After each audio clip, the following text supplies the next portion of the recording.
good afternoon, everybody. It's the Cryptid Huntress. I'm Jessica Jones. Man, thank y'all so much for being here today. We have another wild and crazy show for you guys. I've been switching it up pretty well, too. We've been going from Dogman to werewolves to Bigfoot to aliens to reptilians to whatever else is out there. And you guys, I do want to apologize. We were going to have Joel Thomas on the show today, and he was not feeling so well this morning. So we are rescheduling him for a future date. And I always have backup, y'all. And that's how I roll. And today we have Barry Littleton back with us today. And we are going to be talking about the freezer alien today. This is so exciting. What a fantastic story this is. And we're going to get deep into this freezer alien today. And this is a serious topic. It actually is a nice big chunk of disclosure for us when it comes to ETs. And we're going to examine what happened to this gentleman's dog as well. And I have some comparisons and some dots to connect today when it comes to what happened to this gentleman named Dr. Jonathan Reed when he experienced an ET in the woods while he was hiking. I don't know. This might have been a national park or something. Who knows?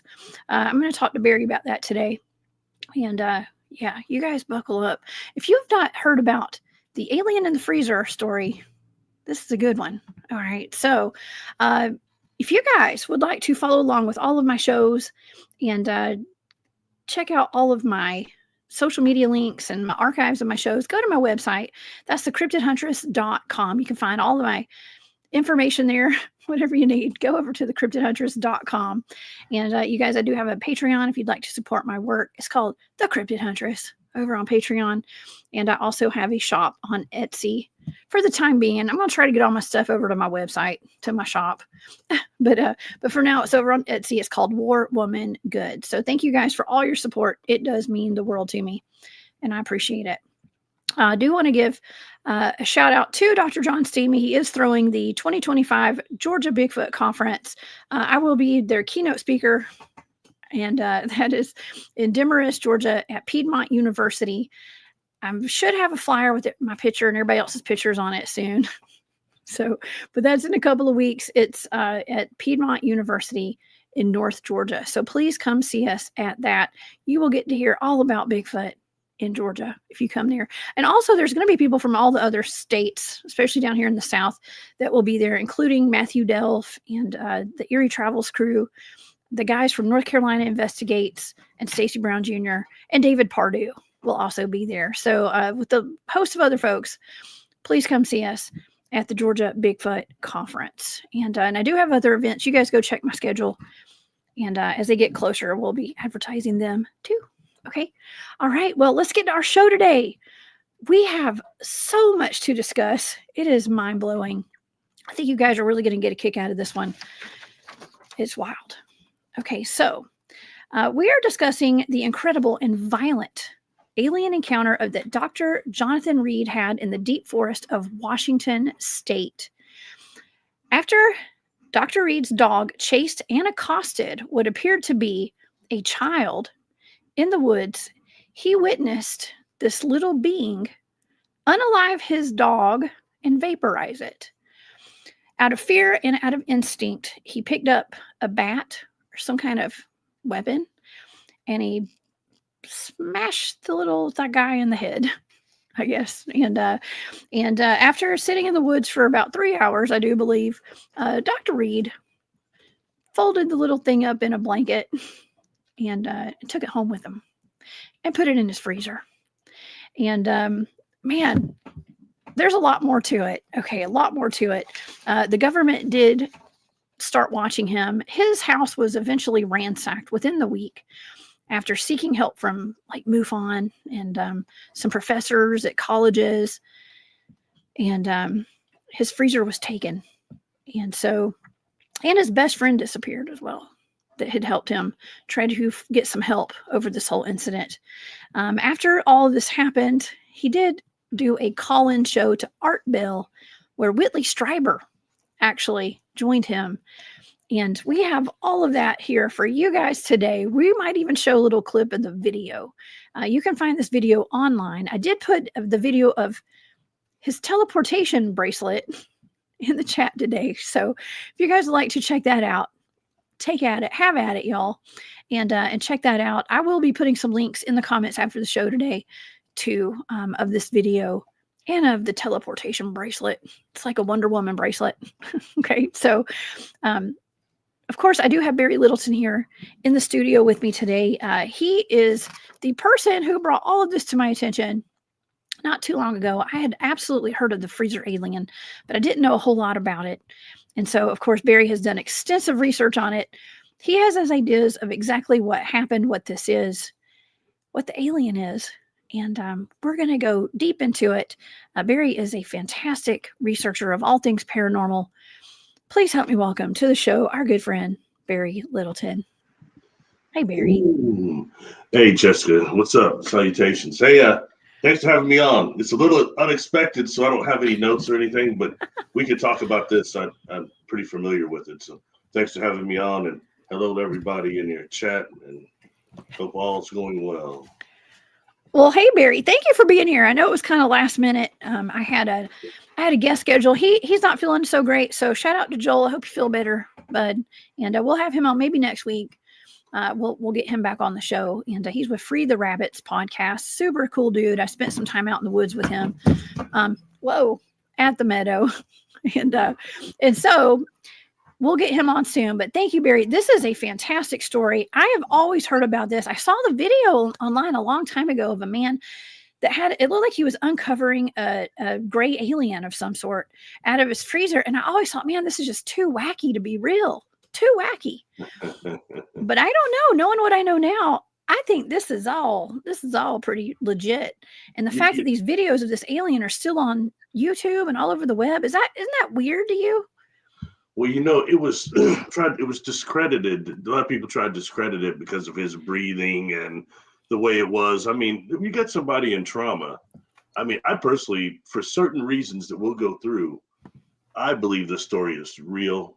And I don't know Dr. Reed, but he's affiliated with a few people I do know, and I'm gonna see if maybe we can get in touch with him or something. So anyway, but I mean, just as far as there's some things that are very, very. Well, look, go ahead say everything you're gonna say, but I'll say later the things that made me really pay close attention to this, because that was during the time when there was a transition on between Art Bell and Whitley, kind of. And I was a big Art fan, so I caught this one live. He called in a couple of times, and kind of how his story evolved, but a few things he said scientifically, I think, are very much warrant of merit or attention. Oh yeah. Well, you have given me several remote viewing targets that involve people who have called into Art Bell shows, a couple at least, including the Mel's Hole. I don't know. I've even done like Bugs. That was one of them that I had remote viewed a while back. The Bugs of the guy from Texas that allegedly had buried a couple of Bigfoots after he shot them. Refresh me. Did your data show that was real? Yeah, it did. Yeah, I think it was real. I do. It's just really odd. The time travelers, that's your favorite, right? The time travelers that call in. I mean, those got to be some of the best calls to a call-in show. Other than Larry Sharp in the audience. I don't know if Larry's here today, but he called in when I was on Coast to Coast with George Norrie. And so him and Drewski from Cryptid Warfare, those are some of the best call-ins actually that I've ever heard on Coast to Coast personally. But other than that, if you go back to Art Bell show, those are some good ones, man. I mean, he was, it's kind of what you're doing now. He's trailblazing. He was the first cat to ever do that, and I started listening to him as around 93, I think. And my mother had turned me on to him because I used to listen to Larry King. He was late night. She goes, there's somebody else late night. I think you like more than him. He's into that stuff that you're into. And boom, that was on. It was on. Boom. I love it. Yeah, it's I used to listen to it when I was laying in bed. I mean, it was really late over here on the East Coast. and just we're an hour behind you or ahead of you actually, and so it would be at night if I couldn't sleep. It'd be the radio would be on the alarm clock, so it was the alarm clock radio. I'd listen to it on that sometimes, but it was a little creepy even back then for me, having like ghosts and stuff in my room. It was hard for me to listen to it sometimes because it was a little scary, living by myself, especially in college and stuff. I didn't listen to it as often as you think I would because of that, but yeah. So tell me, so how do you want to dive into this one? Well, you know what I did? It was this morning, actually, after I found out we were going to be doing this show today. I had to kind of switch things up, and I had this one on the back burner just in case we needed it today. And so I went through and I transcribed the entire interview on Art Bell. I actually have it right here. I can send it to you. I literally transcribed this morning so that I would know it. So that's kind of how I do things sometimes. It's like if I don't know, if I'm learning something, I listen and I'll type so that I remember it or I write it down. And so that's why. So I'll send this to you after the show today. That's cool. Well, I'm glancing over it in the chat, which I shouldn't be doing, but I'm kind of staying on focus. Everyone seems like they're pretty familiar with this story.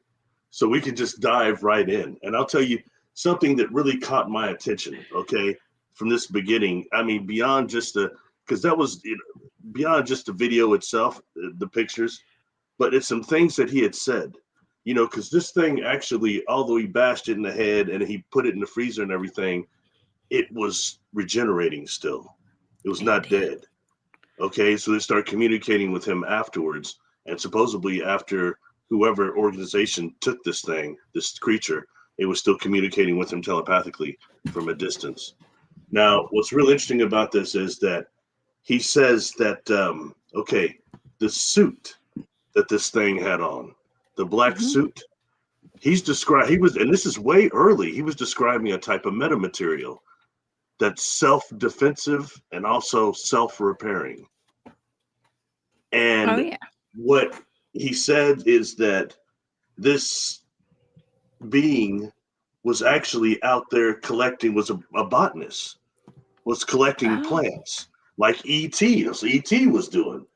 And then the dog came up on him barking and going off, and the suit itself went into defensive mode and killed the dog.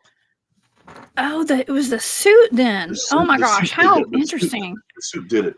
And look, and then he described times trying to cut pieces of that suit off, and it was repairing itself. So that's self-repairing, self-aware metamaterial. And the reason why I have an interest in that, all right, is because of, I'm sorry, I don't mean to sound selfish, but I use my own personal experiences for reference, and I look for things that are commonalities. I had an experience would have been the third of a missing time when I was an young adult, all right? And it involved these beings that had on these uniforms. And they're the closest things, I've never really seen a gray, okay?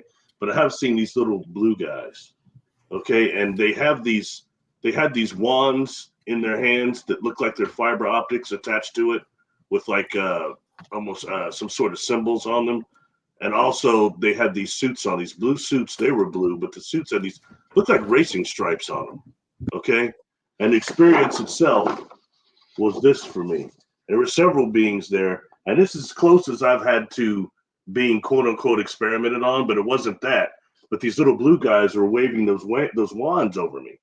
And I was like, and I was on this bed, and what are you doing? And they're saying, they're putting in my mind, the two that are standing up, one of them is putting in my mind that we're awakening, the words were light quanta of your DNA, because you don't believe in yourself enough. And they could light quanta awakening that. And it was a very bizarre encounter. But the reason why I'm bringing this up is that these little guys with these blue suits on, okay, some of the information I was getting, because I asked tons of questions, and you get answers before you can even ask. I was one of those people that you would not have liked to go on field trips with me, because I'd be like, what's this? What's that? What's that? I was asking a bunch of questions to the person touring us, and to get on people's nerves. So then I would sneak away from the group, and that would cause problems. But you know what I mean? But in some ways, some of these experiences, they feel almost like a type of exciting field trip for me. And when they're not abductions, Anyway, point being, those suits that the things have on. is what I got is that it's a type of metamaterial that actually I think the stripes themselves are connected to not just those wands, but connected symbiotically to the craft itself. Okay, Wow. and that's the way that exchange of not just energy, but also consciousness. And it takes it to kind of a different level. You know what I mean? It So does. that the reason why that those suits and what they had given me the information about these suits make me take an interest in what Dr. Reed was saying about, especially that's when we're starting to get into, at that time, we were just starting to really get into the metamaterials they were letting us know that had the invisibility and also possible technology that was reproductive, self-reproductive technology, self-conscious technology, self-repairing, self-defensive. Yeah, so apparently Dr. Reed and this creature got some sort of a relationship based on the fact that it didn't really want to kill its dog the way that happened. The suit attacked it. So anyway, oh man, one of the things, go ahead. Go ahead. The ship, the way he described the ship. Yeah. Go ahead. What are you gonna say? Sorry. No, I was gonna say you go ahead, and then I'm gonna rewind a little bit, and we're gonna start from the beginning and tell the audience what happened. Go for it. So go for it. Yeah. I just thought because everybody seems like they know. Yeah, a lot of people don't know. Yeah, that's cool. Sorry, I didn't think a lot of people that. don't. Yeah. You know what's wild is that you were showing those pictures, and I actually have a blue ET right here. I have a blue one right here. I have a whole thing of. We went to Party City's going out of business, so we went and I bought all their alien and Bigfoot stuff. Okay, so. For Party City's done? Really? Yeah, they're done. Oh. Yeah, unfortunately. And I have like 3 bags of blue aliens and green aliens and stuff. So I just had to show that. So yeah, if you're listening on the podcast, you guys go check it out over on the YouTube channel. Okay, so and go get you. I'm not sponsored by them. Okay, I wish I had been at some point. But okay, so let's start from the very beginning. Okay, Dan. Hey, Dan out of the UK is saying, wasn't the ET a type of mushroom-based entity? That's interesting. We'll ask Barry when we get to that part about the alien here, because I want to back up and let everybody know this man did not go looking for this alien to go hunt it down. Okay, he did not. He had no intention of it. Dr. Jonathan Reed was actually on a hike. He was an avid hiker. And he was in Washington, about 50, I think they said about 50 miles away from Seattle. Okay, in whatever direction it is, I'm not sure, but about 50 miles from Seattle. And he was out walking some trails, hiking trails with his dog, and he had a golden retriever. And his dog ran ahead of him a little ways, and he said it wasn't unusual for his dog to hone in on something and take off running. And that's exactly what his dog did. He was about an hour and a half away from his vehicle, he said, and he had been hiking for that long, and his dog took off running. The dog honed in on something, and it started barking like it was trying to get something, whatever this was, like maybe there was a rabbit or some kind of small animal out there. And he said he didn't think anything of it until the dog started to wail and started to sound like it was crying, like in pain. And he ran towards his dog, and as he got up to the dog, he saw what he thought at first looked like a kid, and it was vibrating. He said that the kid, who he in his mind, because our mind, we're seeing what we can understand. Okay, like he was not looking for an alien. He was not expecting it to be an alien. He thought it was like a little person or a kid. He said the whole body of it was like vibrating, and it was letting off some kind of energy, and it had its dog. I guess it ripped its dog's head back as he was standing there. And this is so wild because the way that it was described sounds just like some pictures that I've been shown by, I think Eric that came on the show, Eric from Media Palace, who had all the FOIA request documents. He and Javier Morales out of Cryptid 559, out of, Eric's out of Austin. Javier's out of Fresno, California. Even Brown Doors in the chat. Brown, what's up? They showed, okay, I think it was Eric that had these pictures, and it was of a coyote whose body had been turned inside out, basically, and its jaw was snapped, just like this is described as, kind of. And so I was thinking, it's usually blamed on Bigfoot. But what do I always say to the audience, Barry? I always say, the head of my team always said, all roads lead back to ET, right? Okay, so let me finish. Well, let me go on with the story, but I want y'all to remember that. Okay, he said that he watched as its dog's head was ripped back, and it turned its jaw inside out. He said that it was so shocking. He grabbed. He said a bat. I don't. Maybe he had a hiking stick, but he said a bat. That's what he said in the interview. He grabbed something and he ran over to the alien. Thought it was a kid. He just smacked it over the head, and it fell down, and it quit. At that point, I guess it had let go of the dog, and the dog. He said the weirdest thing, because when he was talking in the interview, they're like, "What happened to the dog?" Well, did you take your dog out of there? He was like, "No, my dog disintegrated. It vaporized." So it's just, to me, I started connecting all these dots. Like, oh my gosh, what if all these like dog mutilations and animal mutilations that we're seeing, what if they're not Bigfoot and Dogman at all? What if they're aliens that are doing this, Barry? So he said that it was so disturbing that he was trying to decide what he hit. He didn't know. He said he wanted to make sure this wasn't, he thought it was dead. And he sat there for 3 hours trying to determine if he had just unalived a child, is what he said. And he couldn't figure out what it was. And then he looks up and there's, what is it, an obelisk, Barry? Is that what it was described as? An obelisk hovering in the sky? But it was only like 2 or 3 feet off the ground. Yeah. And he described it as a ship at first, a ship, but yeah, obelisk. Mm-hmm. An obelisk. Now an obelisk would be like a tower, right? Like it's long and it's the things that you see in the town halls down in small towns, right? And stuff.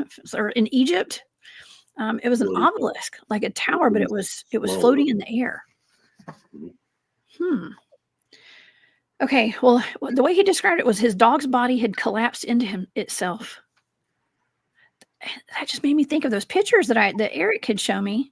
And it was of the dog that had been twisted around, and its jaw was like, I mean, it was hard to tell what I was even looking at in those pictures when he showed me those. But he said that his dog turned into a white powder. There was nothing left of it. So he said it was so terrible. He said that he sat there not knowing what to do. He didn't have his dog, and he had this little body. He said he had a thermal blanket, and his little thermal blanket. It's like one of those, it looks like silver, and it's almost like a metamaterial kind of, like I've got a bunch of them. We take them out in the field for an emergency in case it gets cold. You can wrap up in them and it holds your body heat in. So he took one of those and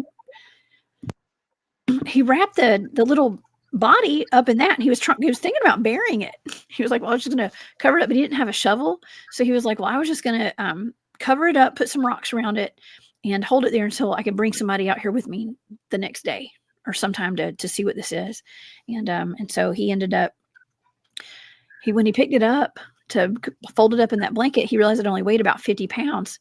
And he said that he in between all this, he's looking at this obelisk. He had his camera on him, Barry, and he took his camera out and he started taking pictures of it, of the obelisk and everything. Should we show some of those pictures right now since we're at that part? Yeah, go for it. Yeah.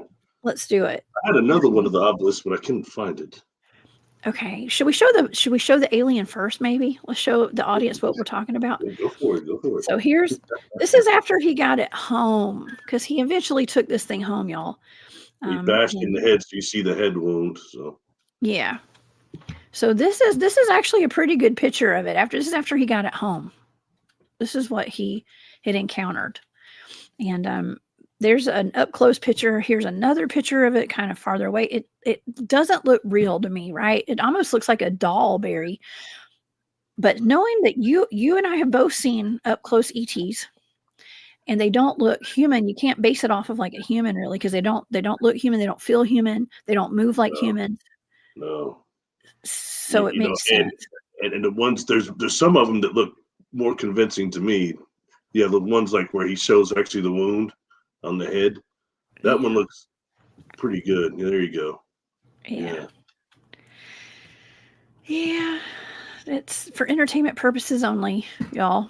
Okay. And so that no, I'm just kidding. Oh my god. There you go. This is the picture. Yeah, now let's talk about this. All right. he had described that thing as being cold and also reflecting anything, like anything thrown at it or anything, like it was bulletproof. And that is, this is what I want to say, that looking at the shape, that is not actually a ship, that is a void. That is a rip in the fabric of space and time that is dimensional. And that's what that thing came out of. And, sometimes that I've talked a lot about the quantum hologram and how that actually works. And I believe that's exactly what you're seeing there as part of a quantum hologram into another dimension, or in the case of Rudy Shields, he would say that we're dealing with more universes than dimensions. But that thing came out of that, okay? And I do not believe that's a craft. I mean, well, I guess it gets to a point, doesn't matter. If you have technologies like what I've been on board that can actually harness one of these Makos, black holes, and put actually structure around it, so that, but either way, I believe that's what you're seeing is a void to another world. I gave you another picture that was a being walking through one of those portals right there. That's not the same case, but this is seen more often than we think. You know what I mean? And when we start dealing with beings that don't need the technology, at least that we can see, to operate dimensions and operate portals and quote unquote black holes, wormholes, Makos, magnetically eternally collapsing objects. Oh yeah. Yeah. I mean, we've got portals. My team's got a video of a portal they sent people into it. Okay. And stuff's real. It's definitely real. Something else that's worth mentioning. He took a bracelet off that creature. He couldn't get the suit off of it, but he took a bracelet off it that they call the bracelet artifact.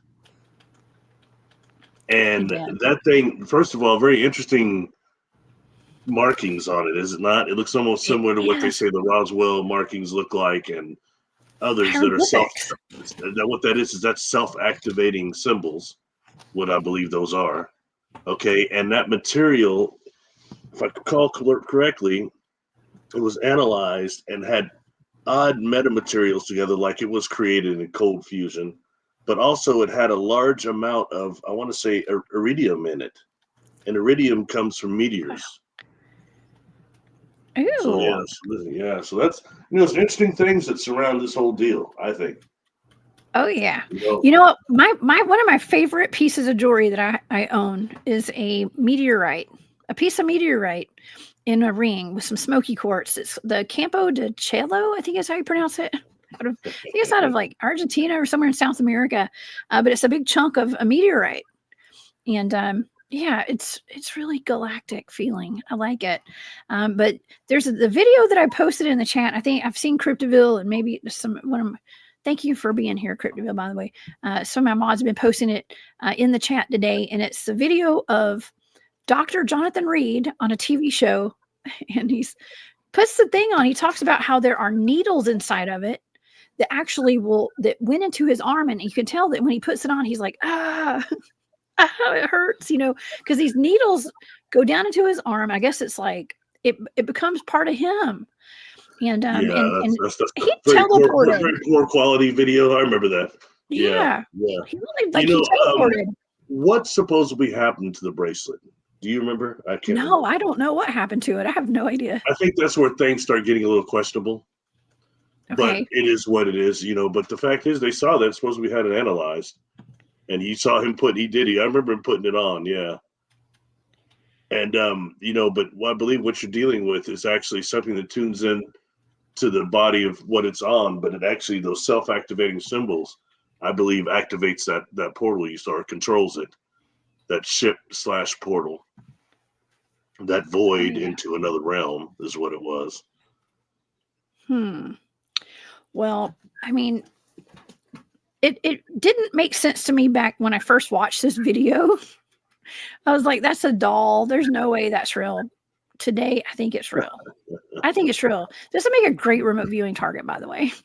I've almost given it to you before, to be honest. Really? I considered that before, yeah.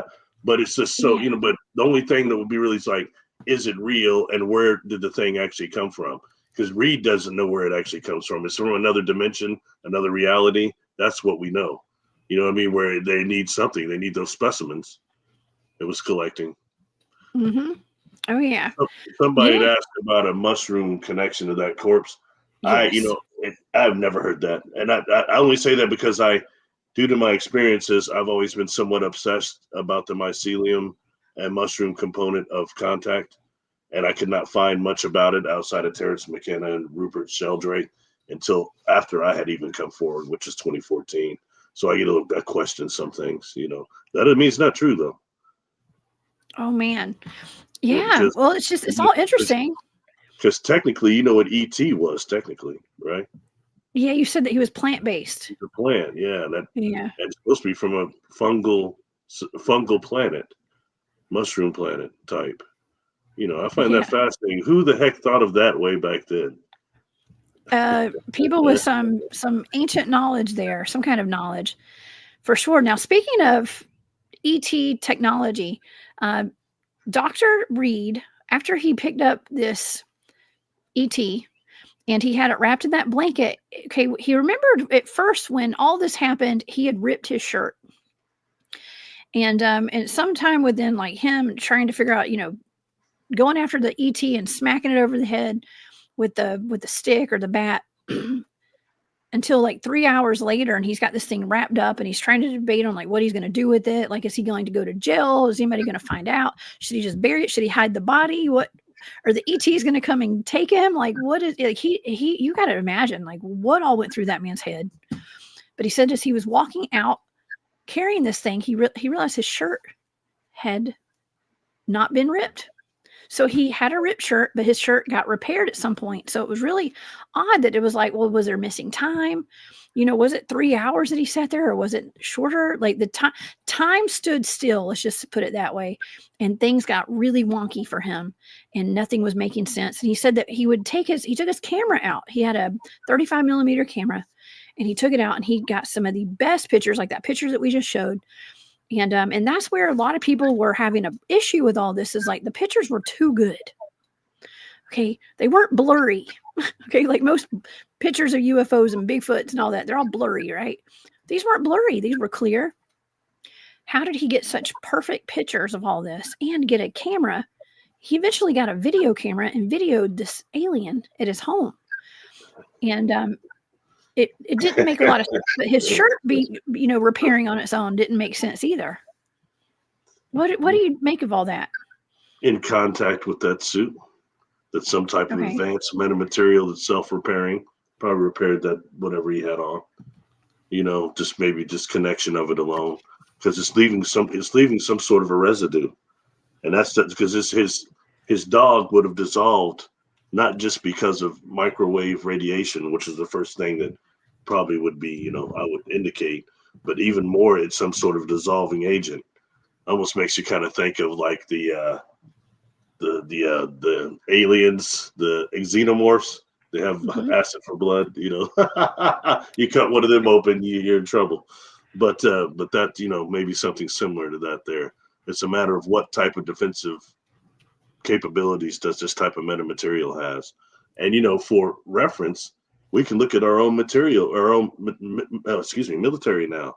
They have very much released some of the metamaterials they use, the more primitive ones. And the one that everybody talks about in the communities is invisibility cloak. They have those. But they also have those that are impervious metamaterials that are like impervious for tanks and stuff, impervious to all sorts of attacks. And then that takes us into the type of actually radiotropic fungus that is being used for defense shields also. We talked about that a few times. That's very real. That's stuff people can look up. It's not just me talking conspiracy. It showed its transparency in the industry. Okay, well, let's also go back to the statement he made about his dog being turned to dust. It was turned to dust. People are always asking, where are all the Bigfoot bodies at? Where's a body? Okay, what if, let's just say all roads lead back to ET. Okay, what if when a Bigfoot passes away, what if the ETs do go down and zap them? Or what if the Bigfoots have a way to zap? Maybe they're not always burying their dead. Maybe there's something that they do to zap them. I'm just putting it out there. I don't know. You got to think outside the box when it comes to What do things. you mean? What do you mean by define zap them? Zap. What zap is what the ET did to that man's golden retriever. He zapped it. Something happened to it, right? He said that it disintegrated, it vaporized. But he never said how. I mean, what made it dissolve? It was just That's being a in good contact question. with the thing that did it. See what I mean? It wasn't anything actually, at least that I remember, nothing he said like sprayed on there or like flipped didn't on the say. dog or anything, but it's being in contact. And it makes you wonder if something came out when it was ripping it open. Mm-hmm. And that's when it infected it, or when it, Yeah. did it come off the suit, or was it just because of coming in contact with the suit when it's in defensive mode? Because remember, the dog was barking, and so it was reacting to that. It took it as immediate threat. It did. Yeah. It did. It was definitely a threat. He said that it was vibrating and it was shaking. He said that there was, how I talk about the disturbance in the atmosphere, because I've experienced that out in the woods before, where it feels like the predator, like the invisibility cloaking, kind of like something's invisible right in front of your face, that kind of a thing. Or like I have a painting that my cousin Jesse made, and it's hay bales in the pasture, and you can see energy coming off the hay bales. I don't know how he did it, but he did it. He did this beautiful handmade painting, and you can see it's like, I don't know. I mean, people who have taken like psychedelics will probably know what I'm talking about. I don't know. It's like not that I've ever done. I'm not saying that. I'm just saying, but there's like energy field that will come off of stuff. I know Reiki. I'm certified in Reiki. Okay. That's how I know. Okay. So, but like the energy field that comes off of stuff. Yes. Too, huh? Yes. It's Reiki. That's how I know. About Jones. Fascinating. Okay. But anyways, it's but you can see the energy force, the energy field coming off of things. And so that's how he described when that thing was vibrating, there was like energy coming off of it. And so I assumed that was what pulverized the dog after he did it. That's what I assumed. And there is a chunk because I transcribed what he said right here, and I went back and I looked, and there is nowhere that says how his dog vaporized. It just says that he was dealing with the alien, and when he looked back to go check on his dog and try to figure out what happened, the dog was gone. There was just white ash or gray ash or something like that. So it was white ash. It was. I thought that describing like calcium deposits, which implies it's something that stripped all the water out of this. Remember, without water, we're just like about a half pound of chemicals. Not even that. So it sounds like something that actually took the water out of the dog too. That's part of the dissolving agent there, which could be microwave heat too, but I think it's a little bit more than that. But then again, we're dealing with dimensions and probably different densities and different materials and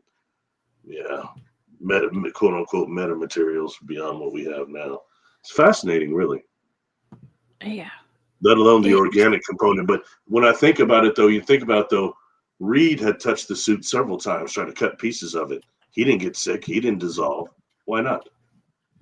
You know what I mean? Was it not a defensive mechanism against him? Or, it's food for thought, at very least. Yeah, good questions right there, and that's something that's why this would make a good remote viewing target, and like different parts of remote viewing, like different targets for different things that happen there. Maureen and Gus, thank you so much for that super sticker. It says this show is out of this world. Love Gus and Gone Girl. Hit the like button, y'all. Thank you, Maureen. That's so sweet of you. Much appreciated. It's there's a lot of questions here. Okay, still a lot of questions, but nonetheless, let's move on, I guess, because he eventually took this thing. Somebody mentioned the teleportation video.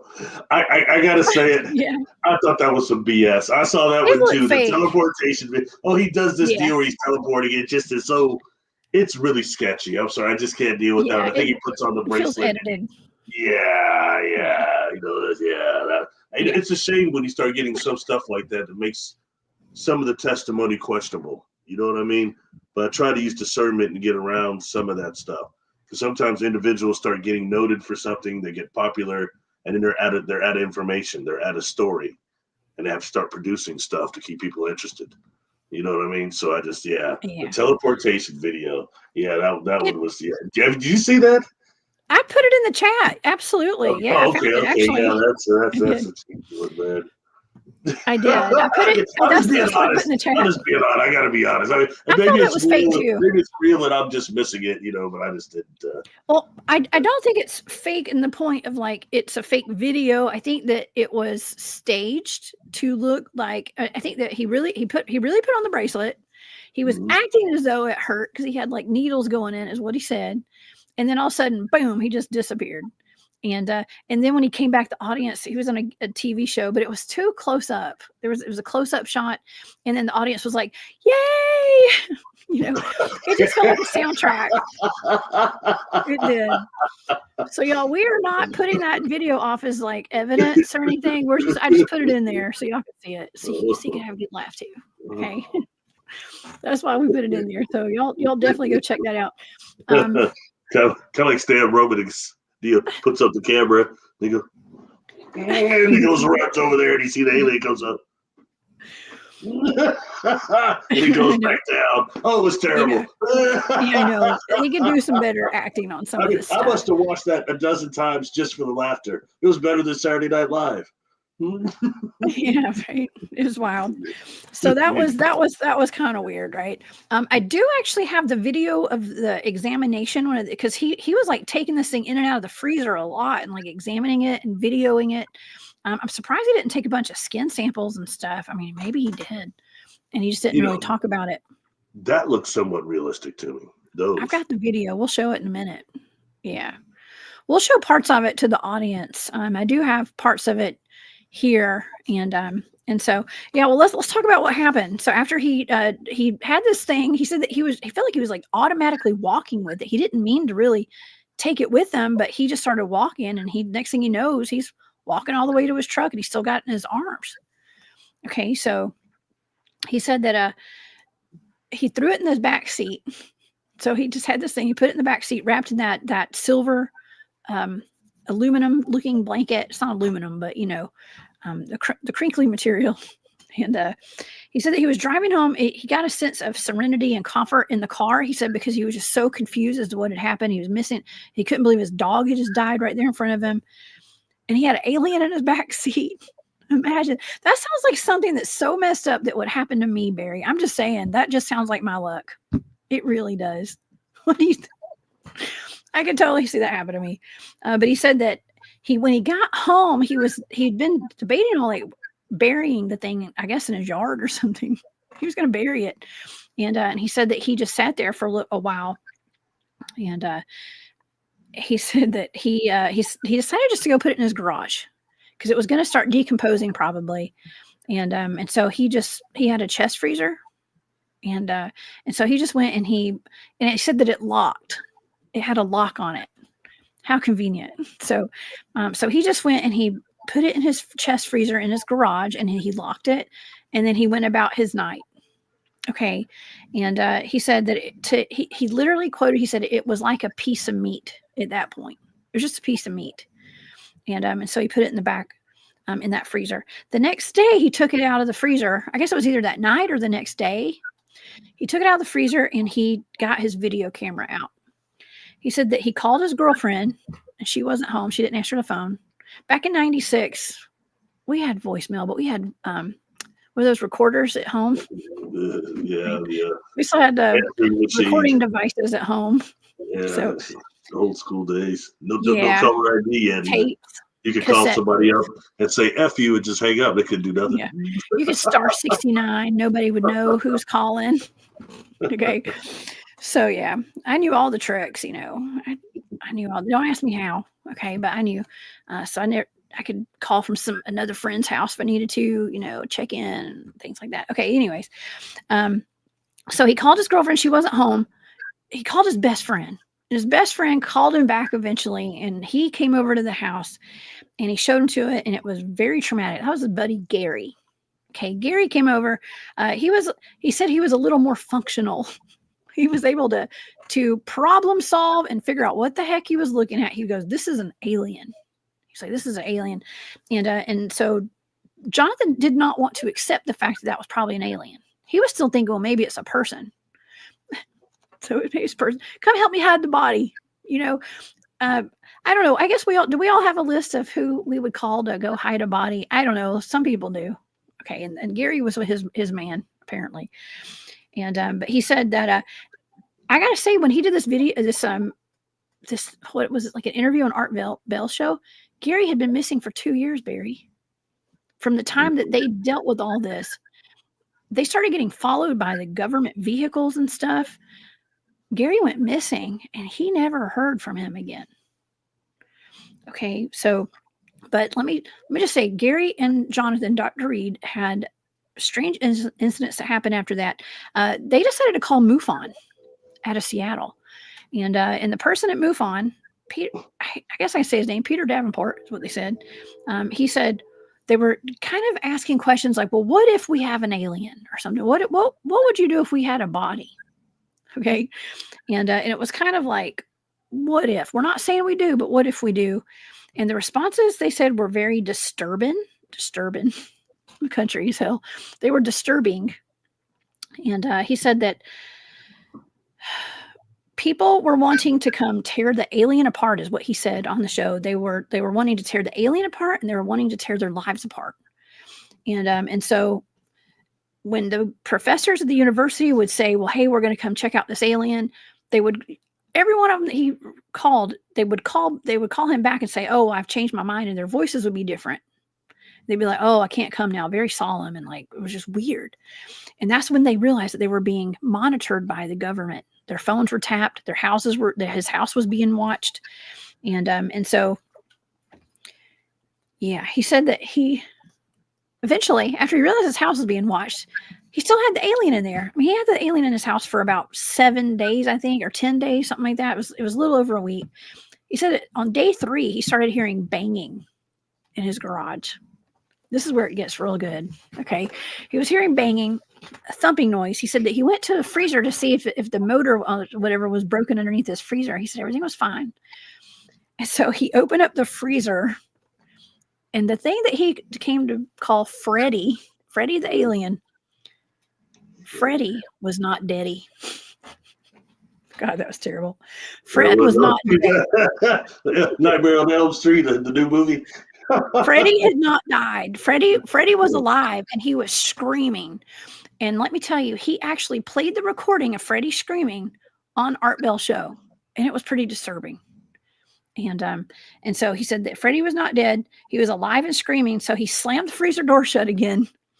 And now he realized that he had a frozen alien that wasn't dead, and it was screaming, and he didn't know what to do at that point. So he said that the wound on his head had healed. And apparently, I guess the whole suit healed him, just like you said, Barry. It was like a self-healing suit. And but three and a half days later, he had reanimated and was fine. But he was just cold, I guess. Do aliens suffer freezer burn? Maybe. But I guess he kept it in there, even though it was frozen, and he was trying to get out. He kept him in there. He didn't let him out. And like I said, they contacted all sorts of professors. They realized they were being watched by the government. They were getting followed. He left the house one day. He came home, and his house had been completely ransacked, Barry. The walls had been punched in, and like drawers were out everywhere. Everything had been completely ransacked. He went into the garage, and the freezer was gone. Freddy was gone as well. And that's pretty much how that ends with that story right there. Gary's missing. Freddy's missing. And then we have old Dr. Reed on Art Bell show, and with pictures and video though of spacecraft and an alien. That one I sent you, he didn't talk about the telepathic contact. I don't remember. Maybe you know what? There was one video that didn't get when I didn't send that. It might have been that one. It was broken up, but yeah, okay. he'd said that after a few days when he kept it in there, it started contacting him telepathically.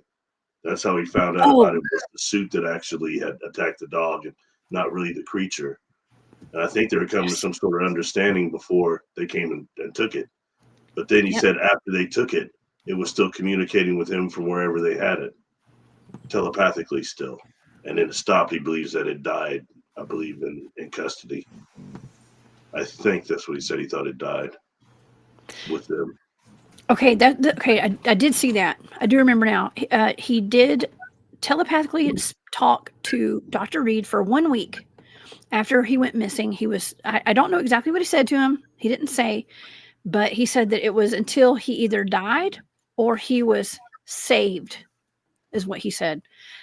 He either died or he was saved. Hopefully somebody came and got him, some of his buddies. I think that happens much more than thought. And to be honest with you, I kind of question why they didn't come get him when he was in the freezer.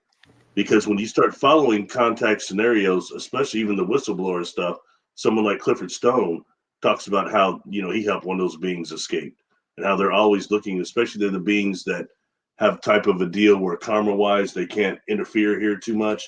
It causes great karma for them and great in their society. So they come get these beings. They don't, and that's what we would do. Don't just leave somebody down on, especially somewhere like this. This place is nearly hell. You would leave your partner down here? No way. I mean, it would almost be like a prison break, to be honest with you. Yeah, right. Yeah. I mean, yeah, you'd think that that was like where you gave me that remote viewing target of the anomalous species containment area, that facility, and you would think that with, I made contact with looked like a Lyran, I guess, like a cat being, and it seemed to be like an extraterrestrial cat being. Okay, and that's how I described it. It looked like something off of the musical Cats. Okay, that's how I described it. You would think that one of its people would have gone to rescue it. They're telepathic. They're able to. I was able to communicate with it. Where is its homeboys and homegirls at to go pick it up? That's a good question. Another question is, what defenses do they have to stop that from happening? You know what I mean? We're not totally defenseless.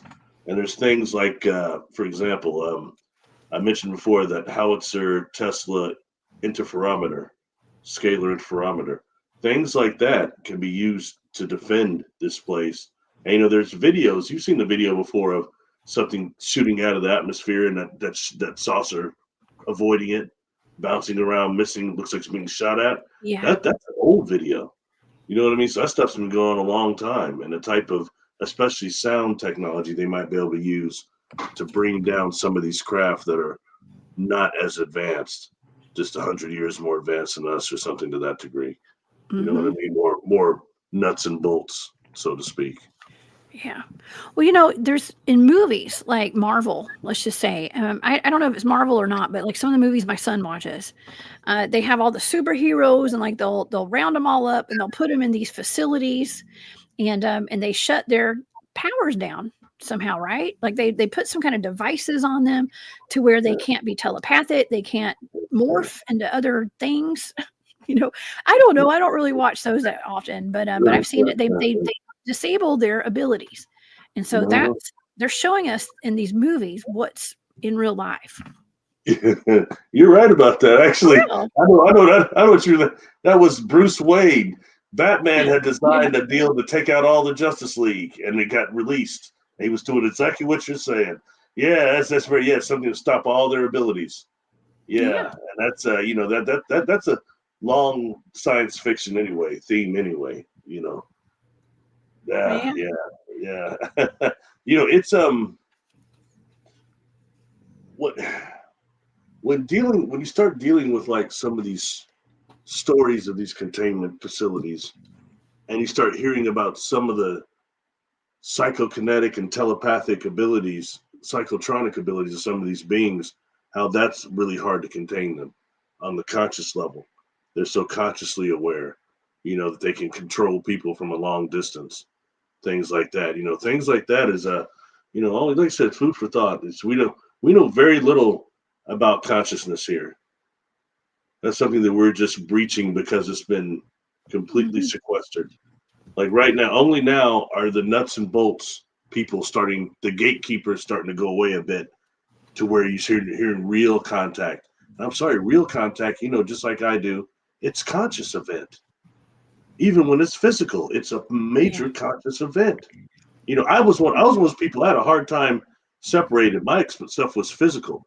So when I had astral experiences, they weren't dreams, but they weren't the same. Astral contact, like the physical, where I could touch stuff. You know what I mean? They were different. So a long time I would not validate astral experiences like I would the physical ones. And I only wanted to talk to people who had physical contact. So even I myself was denying, but then I was against hypnosis. I was against all this. I'm not like Travis Walton. I can remember everything that happened to me, but that was BS. I could remember just like little slits out of missing like 20 hours of life of my 20 hours of my 4 different experiences. I could just remember little stuff like fragments. But I went for years thinking like I was this fully conscious cat and not acknowledging how much missing time there was and how much I didn't know. So I had to go deeper. You know what I mean? But anyway, just food for thought. I'm going to speak for myself, but a lot of people have contact like that. And it's deeper than what we think. It's quicker than what we think vibrationally. But we're so busy worrying about SSP stuff and what conspiracy is going on with the government that we're not paying attention to that. If you have these higher beings that are communicating with you through a Mako, something like that ship there, and they're ones that are higher civilizations that might not exist anymore, you know, but you're so worried about abduction and your brain has been brain entrainment with SSP, brain entrainment with abduction, reptiles, clones. Yeah. And then you have this contact through the brain waves they're using through those Makos. You're strong enough to turn into a negative abduction. Not that those don't happen. I'm not discrediting that, but we can very easily morph and experience into that with our own power. Or, you know, but we're not told that. I'm glad you're bringing all that up. I really am, because, you know, I was thinking as you're talking about, we don't know a lot about the consciousness stuff. Well, our militaries and our governments have been doing experiments for a long time. You know, the Montauk Project and the Project Pegasus, all these different projects, Stargate, Jedi, that our militaries have been using, our government's been using. It's all in, you know, human consciousness and time travel. And time travel is human consciousness as well. Okay, so I love that you're bringing this up, because I actually did a show on dolphins. Okay. And I think that this is all connected. See how this goes full circle, y'all? Talking about the dolphins. And I know that it wasn't a showstopper. Like everybody wants to talk about Dogman and Bigfoot. You know what I mean? And that's where, like, you know, you get a bunch of people watching the shows and talking about something that's like savage and, you know, going and attacking people. Well, I talked about dolphins on Saturday night because, gosh darn it, I can. And you kept talking about Flipper. That's what I see. You kept talking about Flipper. I sure did. I'm just kidding. I watched that too when I was a kid. But see, here's the thing that shows, like, we're in it for the research and trying to really figure things out. We're not here for sensationalism. Okay. We're here to really figure things out and connect the dots. Why is it illegal to communicate with dolphins in the wild? What kind of knowledge do dolphins hold? What kind of telepathy? I mean, how are they connected to the ETs and the USOs that are underwater and all that stuff? Lost cities of Atlantis and Lemuria and all that. There's such a huge connection with all of this. Okay. You know, so big yeah. time. You know, I almost got kicked out of a 500 level class, psychology of consciousness. I got into an argument with this horrible a-hole named Professor Klingsport. And he had got mad. The question was, does the size of the brain determine the amount of consciousness? And a lot of us put yes, and we got it wrong. And I said, how is that? I said, when you start dealing with something like a porpoise, a dolphin brain, or an orca brain, they're much larger than ours. He said, that's true. I said, more developed. He said, oh, no, I'm not more developed. Why? I said, well, one is the dolphin uses the EMF and the whole telegraphing thing. So their vitamin B complex is more advanced than our brains. Their pituitary is more advanced. And he started clowning me, going, well, how come they're not dolphin cities then?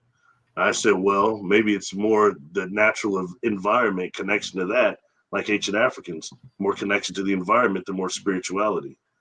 And, you know, that man started yelling at me. He said, you're full of it. You're one of those people. I said, what people? You're full of the light. That's what he started saying. Yeah. But I mean, just point being, you know, like most people know, like the dolphin also not just does it before it like strikes the gill of a shark, you know, it also doesn't just hit it with ultrasonic frequency. It also emits a small static charge from the nose. It can be looked up before it impacts. That is what Kung Fu masters call a death shot. It is. Seriously. That it's hitting the ethereal net of the shark before it ever impacts. So it's things like that is very cool. Real quick, I won't talk about dolphins anymore, but I kept thinking about Polaris Jack during that show when I was listening. Polaris Jack was in New Zealand that guided dozens of ships safely through the harbor. And then he disappeared because they attacked him. Somebody tried to whale him, and he disappeared. Polaris Jack, no one knows why he was doing that. Yeah. It was really, really good food for thought. There's another lady, I want to say her name is Laura Rainian, but she had some sort of a deal where I believe it's her, that she had cancer, and it was she swam out to try to do suicide and swam out beyond the point of no return. Oh. And these dolphins got her and swam her back to the shore. And as they did it, they're singing some sort of a song. And then they beached themselves with her. And when the paramedics, whoever help came, they're wobbling back into the water. But she would take people back there because she can tell which ones are them. They respond still because their backs are scorched in that area, the ones that saved her. Wow. Golly, it's really wild. Something about the song, I believe she went in remission also from cancer. I mean, okay. Well, that really fascinating story. Sorry. That was like that quantum computer. What was it called? Started with the C. The quantum computer that said that we should pay attention to dolphins. You had a video on it, Barry. The quantum computer. I talked about it during the dolphin show. Oh, the Channy. Chanty. C-H-A-N-I, Channy, yeah. Channy is more or less an underground collider. That's what they said in Africa. Types, yeah, of a higher level. It almost sounds like a muon collider. Wait till they start really releasing those things. That's when stuff's going to get real weird, I think. Muon colliders take it to a different level, especially what they'll be able to harness with exotic particles. Whole nother thing going on there. I mean, as if it wasn't already weird enough. Okay. Mm-hmm. Channy also they're dealing down there with superluminal propagation of data, which is a fancy way for saying quantum tunneling. And quantum tunneling, they've been doing for a while, sending data backwards through time. I think they're capable of doing that much more than sending it forward. They're sending it backwards. And that makes you wonder, sending things like, how much are they trying to change timelines like that? Sending information back to Hitler, some Morse code back to him. Do this, do that. I mean, stuff is we know we've got groups of some that are Pleiadians and others that are trying to jump our timelines, and some just straight humans. That's very real, and I'm glad you've addressed so much of that on the show from different aspects of it. You know what I mean? That's cool. Thank you. Anyway, sorry. I don't want to get too far off of talking about Freddy. No. Well, no, it's actually...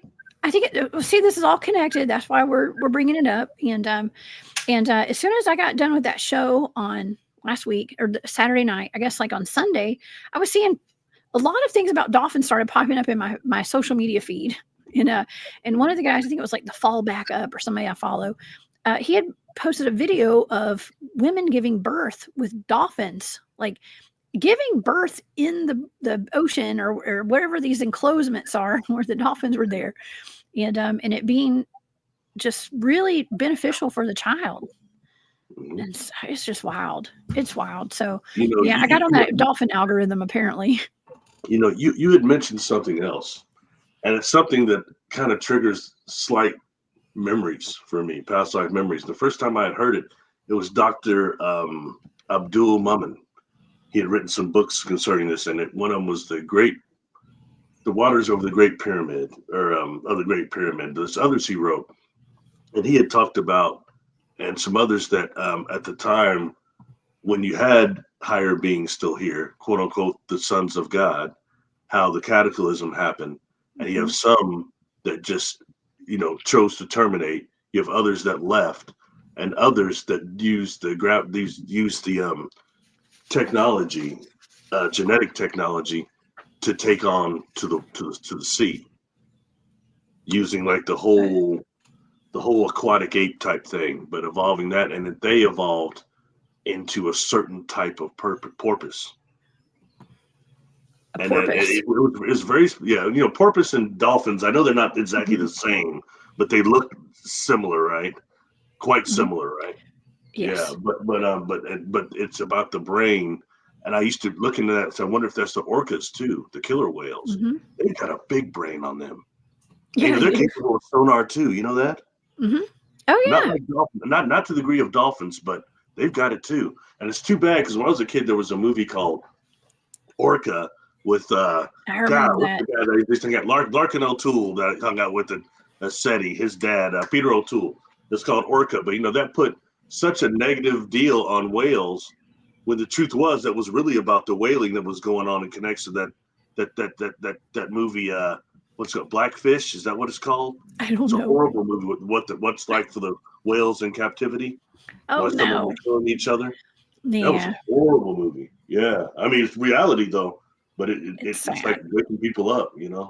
I'm sorry if I'm wrong to the audience. I thought it was called Blackfish. That other movie. It's a documentary about the whales in captivity and some of the hunters saying they start crying when they're talking, saying we took those babies from them. You hear those mothers crying. Oh, Said it was wrong. They're talking about that stuff horrible. and the karmic stuff that came behind that, and why SeaWorld had such a problem. And you remember that one lady that got attacked, that diver, she got attacked and he took her under and killed her. Yeah, stuff like that. Yeah. Yeah, it's heart wrenching. I've seen that documentary, and I wish I had not. Is that the name of it, Blackfish? I have no idea. I don't remember. I'm really bad at movies. I don't remember. Oh yeah, I forget a whole that. lot. I know, right? You're asking the wrong chick. You're asking the wrong chick. But I did see it because I remember like the fin on the top was like turned like this instead of like straight up because of the captivity and stuff. It's just really sad. This is for entertainment purposes only, everyone. Sorry. I know it's another bad one. That was one of my dad jokes. I know. Oh my gosh, Jessica Jones. It's purposes only. But just thinking about that though, how some of these, these that are mammals in the sea, and dealing with that whole aquatic theory thing, and do we have some ancients that turned into that? How much of that is real? You know what I mean? Because we have so many different types of mammals inside the ocean, different whales, different porpoises, and different dolphins. Again, it's just food for thought. You know what I mean? Because a lot of genetic modification has gone on here, and it was a time where it went a lot quicker than we can do it now. Oh yeah. By the way, I wanted to give my cousin Jesse a shout out. His wife actually had a healthy baby girl this morning. My cousin Jesse, he's the one that makes all the Bigfoot art and made that Bigfoot in front of Expedition Bigfoot in North Georgia. Jesse is a dad as of this morning. So congratulations on your healthy baby girl. I thought it was a boy. I thought he was going to have a boy. They didn't want to know until she was born this morning. Okay. And so I was wrong. Y'all. I'm not always right. I'm never right, hardly. But anyways, so shout out to Jessie. Speaking of water births, she didn't have a water birth, but she went with no epidural, by the way. I don't know how she did that, the mama. But anyways. That's one reason I'm always grateful for being a man. It's not just because I can stand up to urinate, but because I do not have to undergo birth. That looks like the most painful thing the human body can go through. I know it is. Yeah. It's all beautiful. And then once you have one, you forget about the pain, I guess. And that's why women have a bunch of them. I wish I'd had 10, but I have one. So nostalgic. That's very nostalgic. But when you're going through it though, it's all in that moment though, isn't it? It's inescapable. What about right? My mom said I wasn't bad. She said you're only painful for 4 hours. Oh gee, great. Oh no. Oh my gosh, I know, right? Women are tough, man. Us women are very tough. We can do amazing things. Superhuman. Something I have to say that I'm noticing, and it's somewhat alarming. And I don't mean this in a sexist way, but I can see very much since coming forward and interacting with people and doing clients publicly now, the amount of women that are coming forward opposed to men. And they're really, really going, it says a lot. I mean, that are wanting to deal with their crap and then move on. Just like happens in a relationship. Normally the woman is die. I started noticing that when I was younger. Talk to women that's all, they've gone on where the guy is just devastated. And I asked them, they say, oh, well, we were finished a long time ago. I went through that a long time ago. And they're just going through it then. Yeah. And then there's the machismo thing. That's getting in the way right now. So I'm seeing women elevating consciously quicker than men. It's disturbing. Oh, yeah. Well, I'm just glad that people are coming forward. I'm just glad we are the disclosure. We are. I always say that. I know it gets repetitive, right? We are the disclosure, but we are. People in the chat, you and I, everybody we work with, all that. Speaking of disclosure, why don't we show a little clip of this video of this of Freddy? You guys want to see Freddy? Okay. Okay. Okay. I just don't want it to scream. I did not watch this whole video. We're only going to show a clip, and we're going to talk over a little bit. If hopefully we can talk over it. I'm going to share my screen, and we'll go to the alien in the freezer video. So let's see. I think this is when he's actually still frozen. He's got a thing on his. Oh God! I just took Barry off the screen. Sorry. Hold on. I hit the wrong button, as always. Okay. Let's go. Let's do a little commentary over it if we can, okay? Because I just don't want to get in any kind of trouble here. I think that's how we're supposed to do it. All right. Is it on the screen? My computer just went nuts. Here we go. Actually doing this is cool. I mean, I'm determined on my next live, I'm going to finally get one picture up there. I'm going to show one picture. Oh my God. Is this not working? Oh my God. I don't think this is working. I can't see on my screen. Okay, here, let me go. That's not working, is it? It's up, but it's saying alien freezer, the encounter, but it's not playing. It's just showing. Looks like I'm looking back through time, actually. I know. Hold on. You know what? Let me stop sharing. It's not working for some reason. We're just going through a vortex right there. It's just us over and over again. We're in our, what is that called? What do you call it when you go into the psychomantium or something? Jessica and her psychomantium show today. Let me try. Okay, I'm going to try one more time. That's cool. Actually, let me pull it up over here so I can see what I'm doing. Sorry. Usually this works, and today it may not be working. I don't know. I think you know what I've been doing? I've been downloading all my shows and putting them on Rumble and stuff, so my computer is full. So let's, that may be what's going on here. Okay, the alien in the freezer. Share the screen. Oh God, it's still not working. Okay. Well. All right. I quit. I'm not showing it. I can't get it to work. Anyways, you guys go watch the alien. You were moving in a way that was like past. I was moving when I wasn't moving. That's just weird. It's all time travel. I know, right? Okay. I'm sorry, everybody. It's not playing today for some reason. So we will have to. I'll put a link to the video down in the comments today after the show. And I know my moderators over here working their tails off today, helping me out. I appreciate y'all so much for that. And I'll just show some still shots again. How about that? That always seems to work.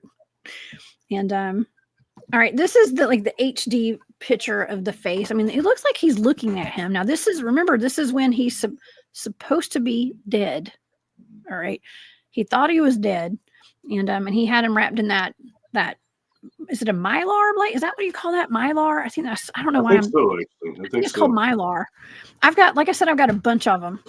I've got them out in my truck right now and in all my bug out bags. If you guys want to get a good piece of advice, if you're into getting a bug out bag and survivalist stuff, go to Walmart, go somewhere to a sporting goods store, go somewhere and get these emergency camping blankets, emergency blankets. It's good to have them in your house. It's good to put them over your tent. If you want to, this is probably terrible. Shouldn't say this. If you want to evade detection in the woods, okay, this is what people will do. They will put one of these blankets over their tent and then put some camouflage over it because you won't be picked up on a thermal device. Okay, if you're hiding out in the woods, if you're trying to escape evasion, if you're trying to evade evade, right? Use one of those. Cover your tent with it. Okay, I'm just saying, it's good. You can't be tracked down as easily. So just in case, just a little pro tip. Okay, a little pro tip. Or just cover your body in one and go hide. Get in a debris hut. Cover your body. Have you ever heard any reports of Sasquatch not reading up on thermo? I mean, I'm sure it happens. I mean, even David Pardue has been on the show a bunch of times. He's got some interesting videos where they're not actually, it looks like a Sasquatch or something that's running, and it's like through his thermal device. You can see this video, and actually it might be night vision or something, but I mean, you can just, the heat signature is not picking up on it. It's just moving quickly. Okay, it's like, yes, so yes, that does happen. It does happen. Yeah, you have to wonder, like, what is that? Is it its hair or something? I mean, how they're stopping it? Yeah, yeah. You know, I've wondered that myself. If it's got something to do with the hair, or if it's got something, you know, to do with their ability to the fact that they have some chlorophyll. Because a lot of times trees don't register on the thermo, do they? I mean, if they're hot. But I mean, for the most part, they wouldn't. I wouldn't think, or plants for the most part, right? That may have something to do with it too. Just food for thought. Yeah, you know? It just depends on the temperature. It does. Now, this guy was doing a thorough investigation of this. Freddy. You know, the one red eye always gave me the impression it wasn't dead. Mm-hmm. Okay. The one red eye. Well, maybe it's just because that's the body is what made me think it was not real. This is the picture right here. This is one of the pictures where I was like, I don't think this could be real because of that. But see, Barry, you and I have had the privilege of seeing that video of Matthew Delph that has the orbs that turn into the ETs and run around, and it just is cartoonish, but it's real. It was very insectoid. Mm-hmm. It moves around. The way they were moving to me looked the way those ants move when you have the ant farms. The way they move in this, the way they were moving around, it looked to me like, you know, very insectoid-like. Yeah. Noticeably so. And what do you make of them contacting MUFON and MUFON like wanting to come out and investigate, but then they called and were like, no, I'm not coming now. I can't come. I can't come see it now. You know, they were compromised, obviously. You know, I'm going to preface that before you answer that. I'm going to preface it by saying a lot of people will not contact organizations for Bigfoot sightings, like BFRO, for instance, because when they do that, they give the location away, and then all of a sudden black helicopters come flying over their house, and they hear gunshots, and then they never see their Bigfoots out there ever again. Okay, so can organizations be, I want to say, trusted? Or are they all in bed with the government? What do you think? You know, I have a friend that's public about it, Erica Lukes. I've been on her show a couple of times. And she was like one of the heads way up in MUFON, Utah. And no longer. She was saying that they were sequestering real accounts. The best cases were being sequestered. So, you know, and I personally, man, I'm glad they're keeping track like BFRO is, but to me, that's like shooting up a flare. You know what I mean? It's going to get a lot of attention. You couldn't call anybody, probably. You know, it's going to get if I'm high in extraterrestrial in my freezer, the last MFs I'm going to call is MUFON or BFRO or any of them. You know what I mean? I mean, that's just no shade. Yeah. I mean, no shade to either of them. Okay. But you're right. I've never made a report myself to any of those organizations, and I've seen all of it. Okay. I've experienced it all, but I'm on a research team. So we're doing our own evaluations. Okay. And our own tallies. You know, I mean, I'm glad that they're keeping a record of it, a professional record. I think that's important. You know what I mean? But the other liaisons that come with that may not be so enticing, you know? Yeah.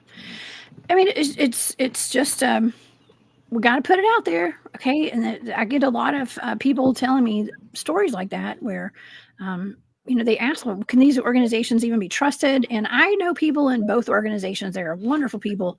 Okay. But when it comes down to it, you're going to be put on the radar. Okay. Potentially. And so I don't know. I personally, if you really have an issue with something like this,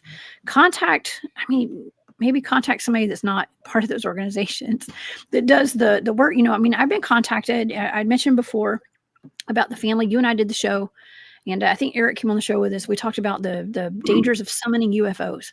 And I talked about the family that had the issue with the kids getting abducted. And I was contacted directly, and that was by somebody on my own team that contacted me about that. And those were friends of his, actually, somebody that he knew. And so I think that they took a good route by not going straight to like somebody like an organization. Okay, let's just say, because then you are definitely going to be put on that radar. Okay, you're going to be put on some kind of radar potentially, and writing up those reports. I'm the kind of girl that I don't call the cops if I don't have to. Okay. There's just certain things, are they helping or are they hurting sometimes? And so that's just my opinion. This is for entertainment purposes only. All right. And Red Skeleton. I know. I have fun here, but I'm telling the truth. There's a lot of truth with a little bit of humor mixed in here, and that's how I take it. That's how I dish it out. So you got that in all the interviews and all the stuff I heard him doing, Jonathan Reed. I don't recall him ever being told from the being where it came from or what it was. Just that it was probably from another reality. But very much is unknown other than that. And that thing looked, I don't know. It kind of looked like it was maybe, did he say it was maybe partial, like cyborg-like? Was it all? I don't know. I never heard that. So I don't know. Or was it just a suit that was, maybe it was just a suit that was protecting it, that it was not. Oh, I mean, yes. I want to say it was like not a clone being, but it was like a worker. Like a hive type of a being, but it was some type of a botanist. It's one of those ones he had done. He had mentioned that. Just what the being had told him after it had left, I think after it was in possession of the government or the organization. Yeah. The only thing I recall him saying was that it looked like it had on a spandex one-piece suit. And it was like almost like it was connected to its body or something. Like it was it was weird. I mean, of course, it was connected to wearing it, but it was just skin. It was skin tight. Okay, super tight. He was wearing those cat suits. I know what you're thinking. You don't even say no, it's not that. I just saw something. I know exactly what you're about to say. Did you see that in chat? I know exactly what you're about to say. No, they said dolphins are nasty little things. Oh no, I thought you were trying to say something else. That was hilarious. It just flew back and I just saw it. I'm sorry. That's why I started laughing. Oh, I thought you were thinking of something else. I thought I had honed in on something. I hear what you said. I saw that. I shouldn't be looking over there. That comment. That was funny. It was supposed to be a joke, but dolphins are nasty little buggers. Don't believe Flipper. Oh my gosh, they hump? They're humpers. Dolphins are humpers? Man, thank you for that tip. You can't say you don't learn something when you watch the Cryptid Huntress channel. Okay. And I'm always learning something myself. So thank you so much. That's awesome. Oh my gosh, Ken, I'm so sorry. I missed I missed this earlier. Kent, thank you so much. Says I found some interesting info regarding NAWS, NAWS Naval Base at China Lake. Could be worse than Dulce. Ooh. Well, I would love to hear about that. By the way, Kent, the other day I saw where you had sent me a message about Tony Rodriguez. Well, Tony and I are actually friends, and I've known Tony for a while. We met a while back. I don't even remember where I met him. Journey to Truth, maybe, or before that. It was before that. Illinois, wasn't it? Illinois. That was Journey to Truth. Yeah, but I know Tony. We have done some work together. We've been on each other's shows and stuff. So thank you for that, and thank you for that super sticker. Man, that's huge. I appreciate that so much. So yeah, I am still working on getting back to everybody that has messaged me. Sorry, it has been nutso over here in my home for the past 5 years. So, but anyways, thank you, Kent, for that. I appreciate it. And yeah, that's really scary. Do what? Close myself after that comment. You're gonna be laughing too much. Watch out for humping dolphins, y'all. Humpback whales and humping dolphins. It's a double E flipper. I know. So that was a good one, man. I know yeah, we live in a strange universe, don't we, Barry? Very strange universe, and I'm here for it. I'm definitely here for it. I can't. I'm sorry. Every time I look at the green giant, green giant. I'm sorry. I keep thinking the Green Man and Sasquatch. Can't help it. Green Sasquatch. I think that the Green Man from Europe is also some type of Sasquatch, aka forest people. But I mean, I keep thinking constantly about what M.K. Davis had proposed. That some of the tree knocking we're hearing is not just them not actually doing it with their throat and things, but they're awakening the spirit of the trees to warn them that they're murderous loggers in the area. Oh, that do not worship spirit. That is such a good point. I'd forgotten that we talked about that the other day briefly. You said that on the show, and I meant to look into that a little bit more, because that's, when we talk about we mentioned the mycelium, or like the fungus. Maybe the ET here, Freddy, might have had some kind of mycelium base or something like that. And I had Mr. E on the show a while back, talking about his thing. He's done a lot of research on mycelium networks. We talked about that.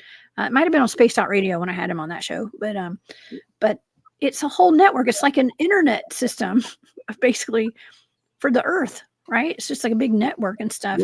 Yeah. The tree there's system. Such a connection. Yeah, there's a connection to the ETs and the Bigfoots, and everything is so connected to the Earth. And I've always said that really, look at the connection, symbiotic connection between mushrooms and the tree system, especially when dealing with organic craft and their connection with Earth. It goes into the mycelium, into the trees. And as your past remote viewing showed on the Moe, which takes us into actually mushroom robots that are using mycelium fungal brains on these robots. I mean, that's the last thing I thought would come from the Moe deal. I didn't see that one coming. Not at least not that. It would take us into that, and how far that technology is. I've always been, it's cool, because when I first started talking about that, when I came forward in 2014, I got criticized quite a bit for talking about the organic craft.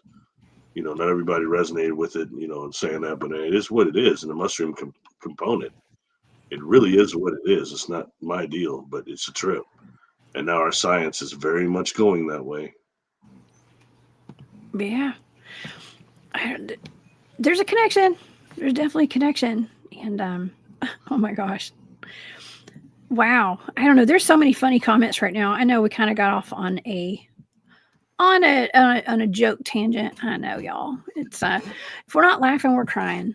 I always like to say that. And, man, I hate that I couldn't show that video of our Freddy, Fast Five Freddy, who was wrapped up in a Mylar blanket, I think is what you call them. And I hope that things worked out well for him. I hope that things are okay. But given they work out well, it did. Yeah, given the history of our crash retrieval programs and secret space programs, and whatever's going on, Dulce, for instance, it probably didn't have a good outcome for him. And you got to wonder, like, what would have happened if he just been left alone there. And I think probably there's so much that went through Dr. Reed's mind. He was probably, I'm not going to say vindictive. I'm not going to say that, but I know that if something tore apart my dog like that, I would probably, I always carry, if you know what I mean. So it would have already been, it wouldn't be alive. Sorry, probably wouldn't. I hate to say that. I know I'm horrible for that, right? But if it was a little gray thing, I'd just kill my dog. I don't know. It just depends. I'll be honest. I had wonder after he hit Freddy in the head and disabled him, why the suit didn't attack him still. To be honest, exactly. Too. I kind of wondered that. and why Well, he never reported the suit attacking him outside, especially when he's trying to cut pieces of it and it's reconstructing itself. let me tell you something. If I watched something rip my dog's head back like that, I would assume I was next. So it would definitely be self-defense. 100%. And I might not be left, but there would be a lot of shell casings right there on the ground wherever I disintegrated. So I'm just saying, somebody would know where I went by the shell casings. Period. Okay, so if you don't know, now you know. Okay, and joke myself. I'm glad. Yeah, I'm sorry. It's just because of the dog, man. It's just because of the dog. I'm just saying. Yeah. So it's pretty tragic all the way around. But okay, how many? Okay, we've heard about Bigfoot in a freezer. That was a hoax. Okay, that was a hoax. We had that guy up in, I think it was North Georgia or something. He had a Bigfoot in a freezer. It turned out to be totally fake. But this is an alien freezer. Maybe, you know what? I wonder what the years differences are in that too, because it's like there's so much counter information and lies and hoaxes and all this stuff. It's almost like it's just muddies the water. So like what I wonder what the time differences are in that. Like this alien thing was real. Well, then they were like, let's send in the fake Bigfoot hoax in a freezer so that this looks fake too. You know what I mean? So all the things in the freezers are fake. Or they muddy the actual account itself. That's what they do. They muddy the account itself. And whether people are getting threatened or they produce other evidence, it's constant right now. And that's the one thing that may be changing. You've got so many people talking like you and I, and that's the era that we're in right now with social media, and they can't stop it. And it's creating like a global awareness of types, which is pretty exciting, actually. Mm-hmm. That's the guy's name right there. Thank you, Bigfoot Dwarf. That's his name. That's the one that had the Bigfoot in the freezer. It was in a freezer. It had like pig guts in it and stuff. It was a big, huge head, was it? That guy. It was a gorilla suit or something, and it had like pig guts in it. Oh man! Yes. Oh boy! Yeah. It did. Yeah, that's pictures. You know, a fish with a cat attached to it. Yeah. That's just wrong with the capital R. Okay, it's just wrong. And yeah, oh my gosh. Yeah, we gotta. But yeah, knowing what we know, it's a good probability that they gotta. There's something out here. I mean, because I asked you earlier, like, how odd is it that these videos are still up on YouTube? Mm-hmm. Okay, like if this were real, you'd think like real, and I think it's real. I do think it's real. I always thought it was real. Yeah. The reason why'd they allow it to stay up? So we'd think it was fake? I don't know. Food for thought. It wasn't taken seriously enough to. A lot of people discredited that video. A lot of people called that a fake. Mm-hmm. And it was based on the way, for certain reasons, but especially the way he was acting. But I'm like, tell me what the textbook way you're supposed to breathe and act when you're doing something like that. For me, personally, it wasn't enough to discredit it. But that led that thing to being discredited. A lot of people tried to discredit him in these communities and stuff. And let's face it, those two videos, one of those videos didn't help. Whether it was real or not, you got to do a better editing than that. Come on, Yeah. That was like watching the Morton Downey Jr. show or something. Yeah, right. Yeah. It's really odd that all this happens. Going public in the Bigfoot community. Okay, it's not easy. It ain't easy being in the Bigfoot community, especially when you first come out. What somebody quoted one time, they're like, "Well, we all eat our own," is what they said. And right off the bat, as soon as I started talking publicly about my experiences, of course, here people are like, "Oh, you're in this Bigfoot hoaxer community post on Facebook." I was like, "What? They even have those?" And then I started, and I was blocked out of it. So like I couldn't see what people were posting and stuff. And my friends that were in it, that were on my team were like, "No, that's my teammate. She's not fake. She's not a hoaxer. That's Jessica." So, she's a longtime researcher. It's like I just came out of nowhere. Like I just started Bigfooting last week and now I'm a hoaxer. No, I've been Bigfooting for over 10 years. and I started talking about it. So I get on these and I start doing a little research on like who these people are, and a lot of times those Bigfoot boy, I'm just saying, I got goosebumps. Maybe I shouldn't say it, but I'm gonna go ahead and say it. Those people are plants, y'all. A lot of times when you get hoaxer groups, look at Mary's. A lot of times, just be careful like who you guys follow and stuff. Like they're gonna call people out that are the real deal as hoaxers because they're full of crap. Okay, and they're trying to. It's just they're all over it in ufology. It's disinformation. And the contactee thing, they're everywhere. It's ridiculous. I mean, it's almost disturbing, to be honest. They get like the pitchforks, and they get all these people with pitchforks and what do you call those? Like those things with fire on them. Fire sticks and pitchforks, and they're like, "You're a hoaxer." No, I'm not. They're gatekeepers too. They're gatekeepers. Exactly. So I have been I'm not going to call myself a victim of it because I ain't no victim. Okay, but I have been the subject of that before. I've been the subject of a lot of people coming at me over all this stuff, and I look at who those people are, and then I understand why. Okay, and people calling us frauds are usually the frauds. Well, a lot of times, you've got a few things. One thing is you've got people that get bit by the fame bug. They want to be famous. Yes. They don't care about the information. They don't care about the truth. They want to get famous. They want clicks. They want likes. And they'll do almost anything to get it. They'll stab you in the back. They'll step on you like big time for it. Like that. Yes. But they grin in your face, and it say something really nice to you. And then a quick insult comes with it, and they'll end it with something nice. Kind of like the troll that went underneath the bridge and let all the people pass by, and he finally jumped out of those goats. Yes.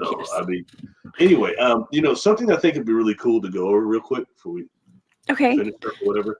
Thank you, Judy. You're right. We talked about Freddy, and since we don't know what species Freddy is or where he's from or anything, and so much of that is kind of based in channeling and things like that. Anyway, tell us about some of the extraterrestrials, aliens you've remote viewed.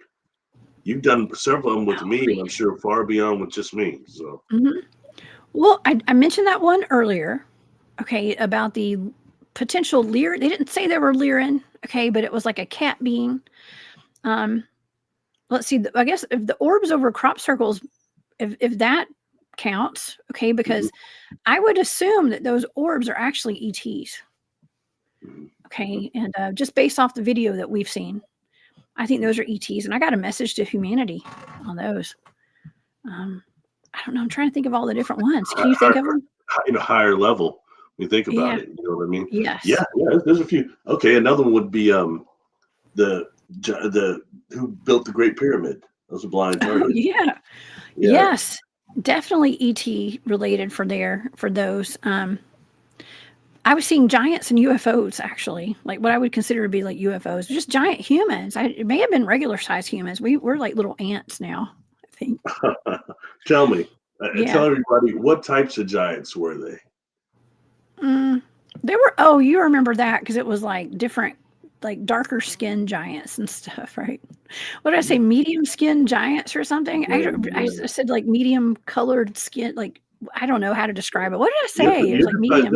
There were several different types there. We said there medium were tan giants or something. Melanin dominant, a lot of them. But I said something weird. Yeah, it was like they were like brown skin giants or something. Yeah. Yeah. Bronze color. And you saw them moving some of the stones, didn't you? I did. Yeah. See, they're using, and then you saw the levitation equipment. That was some type of sound equipment that they were using. That's right. I did. It was sound frequency. Yeah, some kind of frequency technology. I've also remote viewed the Kentucky goblins. Okay, and also the UFO that landed in Zimbabwe at that school, the schoolyard UFO. I remote viewed that. Yes. That was a blind target too. That was a blind target. And those are what both looking for children. What did you see on that one on the aerial children? The aerial school. Well, and that was really the organization behind doing that. Yeah, it's really interesting because I can't remember how close in proximity we did both of those targets because I had the Kentucky Goblins and I also had the aerial school UFO. If you guys want to see those videos, they're on the playlist, my remote viewing playlist here on YouTube. They were both targeting the children. Okay, now the Kentucky Goblins had more of a sinister targeting of the children that were in that house. They were very curious when I was remote viewing the whole incident. The ones at Aerial School UFO, those were just, they were trying to give a message of like to help humanity on those. They were actually warning them that like things are bad, they're going to get worse, and you guys are the only hope for the future, basically, is what they were saying to those kids. Mm-hmm. Yeah. And that's one of the reasons I had given that one to you was based on, this book, and I've showed this before, this book by Preston Dennett, which is Schoolyard Encounters. He's got about 76 accounts that are similar to the aerial children. I mean, maybe different in some ways, some of them more extensive, but that's not an uncommon thing. So I gave you that blind target. So I want to know, who is it? What organization is behind this, trying to reach out to the children, our future? Who is it? Who is it that actually gives a damn about this place? Maybe us in the future? I don't know. Time travel. No, you figured it out. I just couldn't start just laughing about the name. I was like, "Oh God, are you kidding me?" But it is what it is. I can't make the rules. I just observe it. What's the name you got? It's the Galactic Federation. Oh, I couldn't believe it. Yes. Man. Oh no. But the alliance I deal with, that name sounds ridiculous. And I had you remote view that too. That was another blind target you had. So that, and you saw several different species there. Some of them were so distant and not what you're used to seeing. It was hard, some of it, I think, but you nailed some of them. The ones you could become familiar with those type of creatures, like something that has a Earth similarity or something. But that was very interesting, so that's another one you had done. You've done, obviously, the reptilians. You looked at them, right? I've done several reptilian targets as well. I mean, I was going to say you could just clump in Bigfoot as being an ET too, but I don't think so. I'm going to pull up, you know what I'm going to do? I can pull up my Patreon, and I could just do a search of all the ETs, but you know what? I don't really feel like doing it right now. There's a lot. I've done a lot of remote viewing targets. How many remote viewing targets have I actually done publicly, Barry? You and I alone have done how many shows? We're about 80 by now. We're up to close to 80. Yeah, with just you me, and I alone. You do a lot more than me, so I can't imagine. You probably done hundreds. I would imagine. Mm-hmm. Well, that's publicly. Yeah. Imagine for 10 years before I ever went public, I was doing remote viewing pretty often on stuff. So I have a bunch of old targets too, but a lot of things that I remote view, I'll never know what the target was. I'm never given the actual target. So. Oh wow. Yeah. You've done a number of exoplanets. Yep. Dwarf planets. You've seen portals. Several of those. Mm-hmm. That's right. Yeah, even portals and things. So, yeah. And I've got more to do. We've got more to do. I even have a remote viewing show tomorrow. I haven't picked out the topic yet. I have no idea. Well, I'll pick from one of the targets that I have done. Speaking of old targets, I'd like to try to kind of bridge the topics that I'm doing kind of together. So I'll get a good one for us tomorrow, and it'll be definitely be interesting. All these targets are interesting, and that's cool. I think hopefully one day I'll get this target. This is a target, our little buddy Freddy, and I hope maybe R.I.P. Freddy, maybe not. Maybe Freddy's still alive. Hopefully he's okay. Girl in the Gong mentioned time travelers. Yes, I'll give you a couple of time travelers. One was the commission, the temporal commission. You reviewed that one. Yeah, that was interesting. Right. Yeah. I was like, man, it couldn't have been any more better constructed than what I thought. And you had no idea what you're looking at. You know what I mean? It was much better than Van Damme when he comes out of the portal and jumps down. Let the semi go over. The time cop. Yeah, it's better than that. The time cop. Yeah. No, I mean, I'd mentioned some of the best shows off of Art Bell's repertoire. They're time travelers. And somebody that one recording was going around the internet last week, and it was like the guy who was a whistleblower. This is alleged, and people are like, "Oh, I'm sure he disappeared after he made this call," but he'd made a call. I think it was, I don't know if it was about Dulce base or like some base. He was like, the government's lying to everybody. I work with all these. I forgot exactly how it went, but it was like blowing the whistle on an underground base, working with ETs and things like that. And he was panicked, and he was calling from a payphone.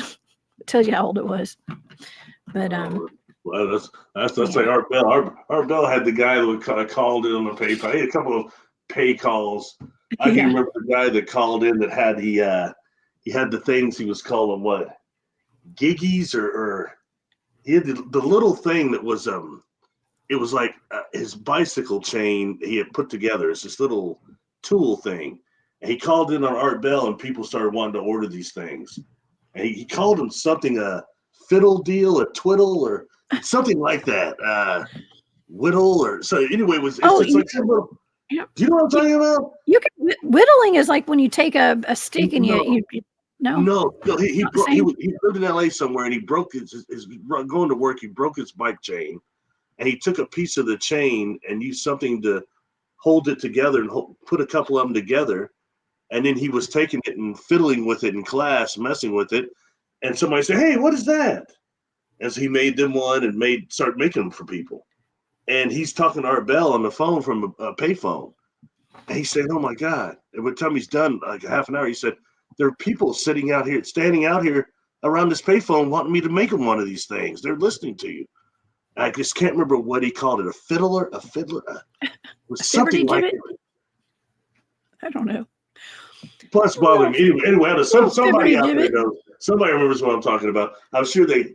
Whatchamacallit? It was like a fidget or something, fidget or something like that. He called it. But anyway, I guess he sold just thousands of them to his people. Man, that's good marketing though. Oh, it's killer. Yeah. He said there was a whole line of people trying to get to the into the telephone booth. He was tripping out. Oh man! Yeah. Well, after this is done, I'm gonna go make some keychains. I'm gonna sell all these little aliens. They're going to be called Fibberty Gibbets for $15 a pop. You guys, you can get your very own. I'm just kidding. Your own Fibberty Gibbet right here from the Cryptid Huntress. 20. We're gonna go at 20. Mm-hmm. I'm kidding, y'all. I wouldn't sell those for $20. When dealing with the time travel thing. I still want to just go back to that real quick. You've got so many of these species that are capable of that. Because, and actually those that can work with gravity too, because gravity is actually the curvature of space. And that takes us into those things like closed time-like curves, which is really what makes time travel possible. Even further, even more so than faster than light travel. Closed time-like curves can use special relativity, which is low power. That's right. I don't remember generals, low power. But the others use generals use so much power, it's hard to do time travel. But when you start looking at special relativity and the low power sources, it's a whole other thing going on.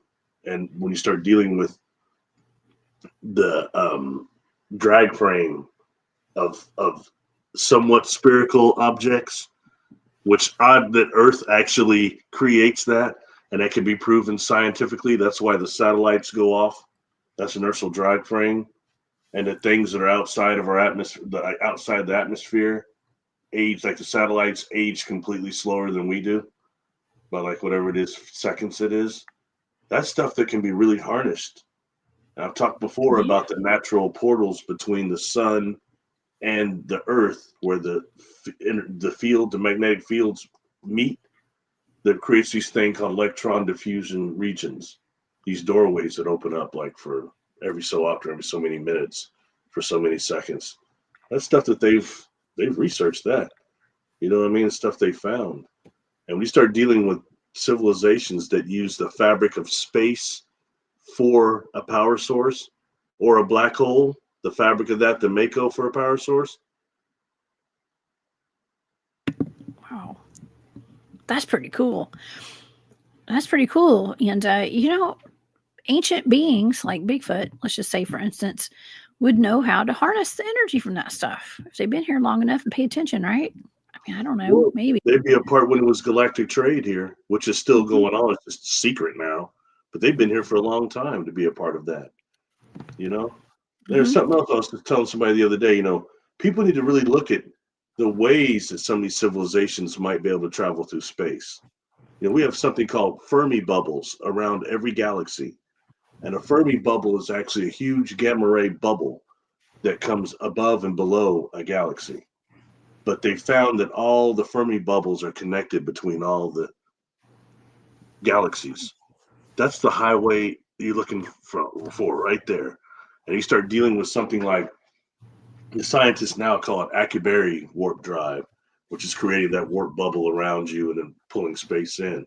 But you start dealing with something like that on the gamma ray faction deal. You have instantaneous travel to galaxy there also. We don't understand how they're harnessing space, how they're using it. We don't understand space, really. Not really.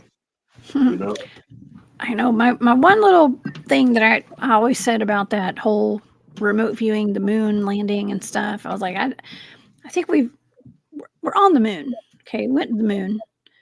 They didn't get there the way we're told.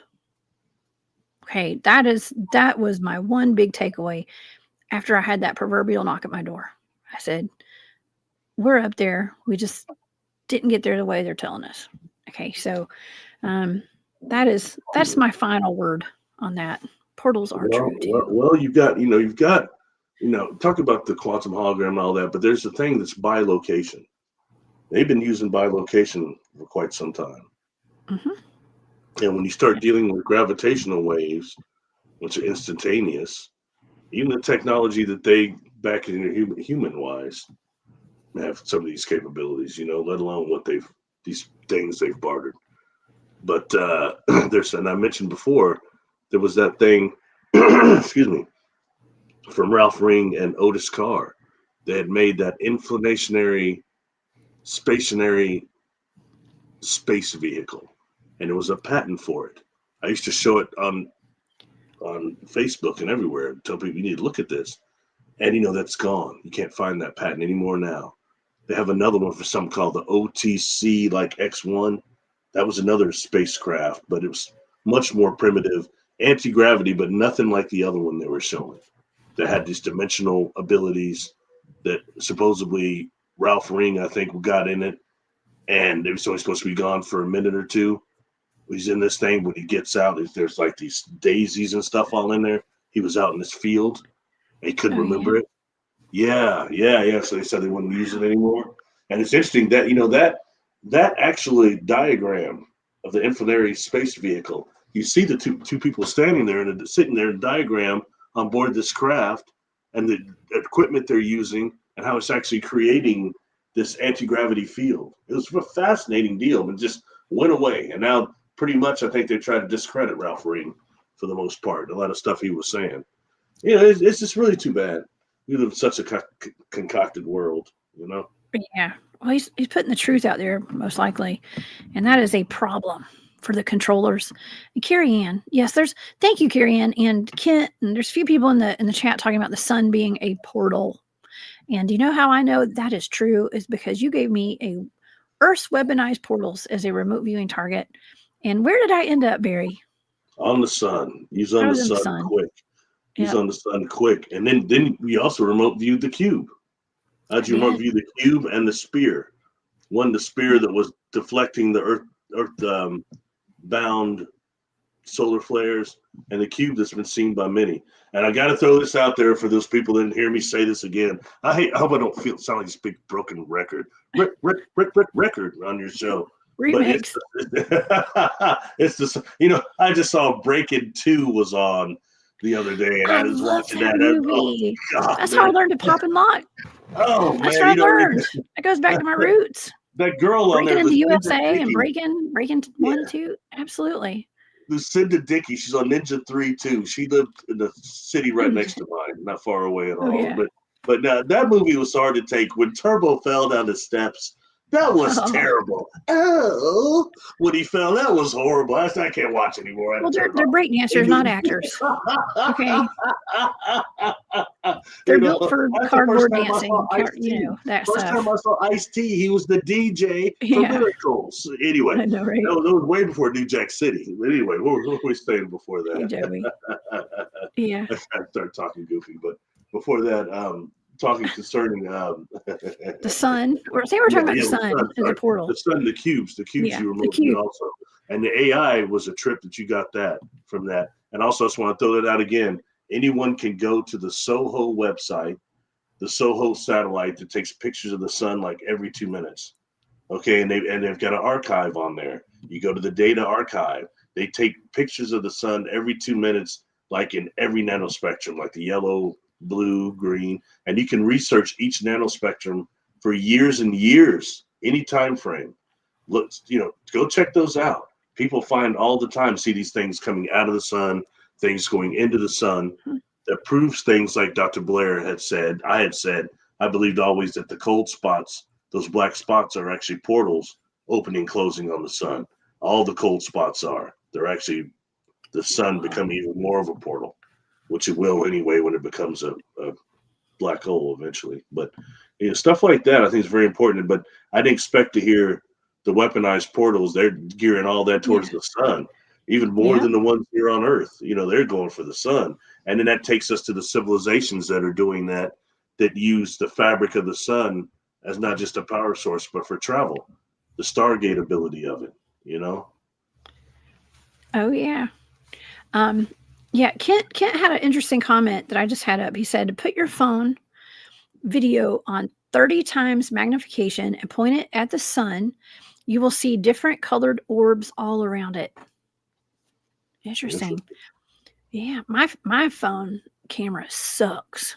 Okay, so I could try. Have you ever heard that? I don't know if it's a conspiracy, Barry. I don't know, but have you heard, and I don't know if people in the chat have heard this, that if you point your phone, I think it's supposed to be like an iPhone, if you point it at the moon and you take a picture of it, it's actually like you think you're taking a picture, it's like the real moon, but your phone has some kind of AI in it, that it's actually an AI picture, tricking you to thinking that whatever you're taking the picture of is the real moon, but it's like some AI thing. Does that make sense? I don't know. Maybe I'm not describing it right, but it's not like you think you're zooming in on the real moon, but it's actually some kind of AI thing that's in those phones.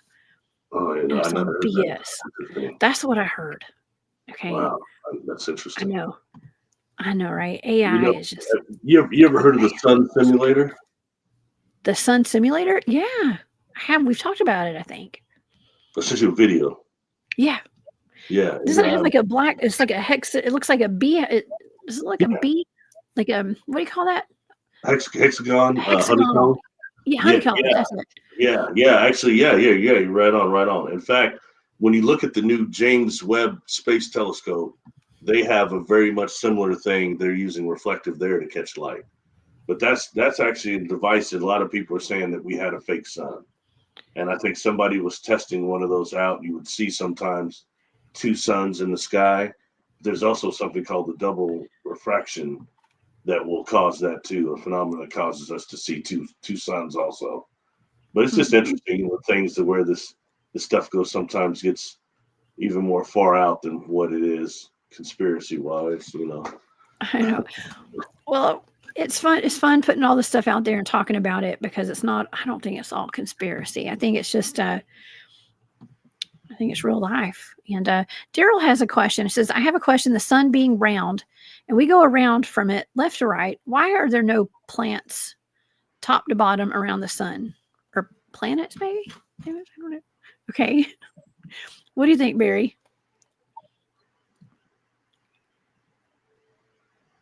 Plants or planets? I'm sorry, Barry, trying to figure that out. I gotta be honest, I don't understand the question. I'm sorry. I don't know. I mean, I don't know, Daryl.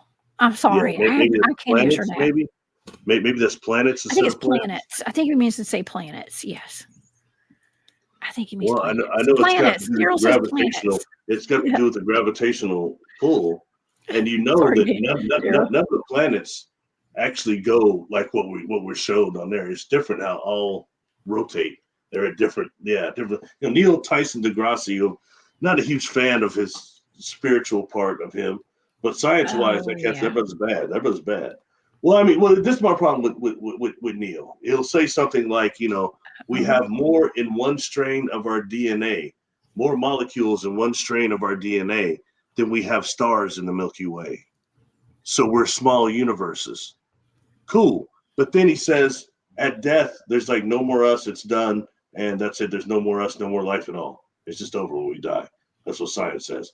That's not true, but it will lead a lot of people to think that. And that's all in the back of a lot of our heads, even those of us that past life memory. Oh, when I die this time, there's going to be lights out. You know what I mean? I mean, that's very powerful. So he disappoints me. Anyway, that's not Yeah. Oh my gosh.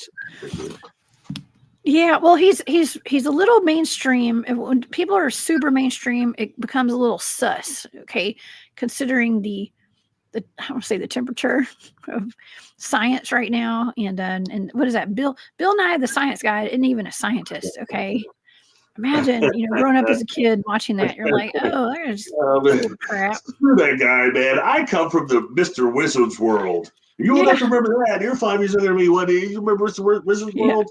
That guy was great, man. Yeah. Yeah. The Star Hustler, Jack Horkheimer. Looking up. He was great. Yeah. Yeah. It's I don't believe a whole lot of what I've been taught. That watch the Electric Company. Those of us that old enough to remember 3, 2, 1 Contact. Used to tear that one up. All sorts of science stuff on there. Yeah. Oh yeah, those were my shows back in the day. That shows you how old I am. How old we are. You remember 3, 2, 1 Contact? Of course I do. Yeah. Wow. I thought that was gone by like 81, 82, wasn't it? I mean, you don't tell people how old I am, Barry. Syndicated. Hey, that's all right. You threw me out for General Hospital. I still owe you one. Yeah. You and your soap opera watching butt. You exposed that I watched General Hospital. You exposed I watched wrestling, so I didn't mean to. I was supposed to be only the Star Trek guy. Don't you understand that? Yes. Well, it just makes you more lovable, Barry. That's all. Okay, because a lot of us can relate. All right, we're all closeted soap opera watchers. People don't know. Okay, not me. I don't have time to watch TV too much. But Kent has a question, Barry. He says, Barry, have you seen how much? Kent says, he says, have you seen how much data they can upload to our DNA? Retrieve it back to. Fascinating, and retrieve it back to. Yeah. Yeah, I'm starting to be able to do that. It's the beginning of them, I think, really trying to program the DNA.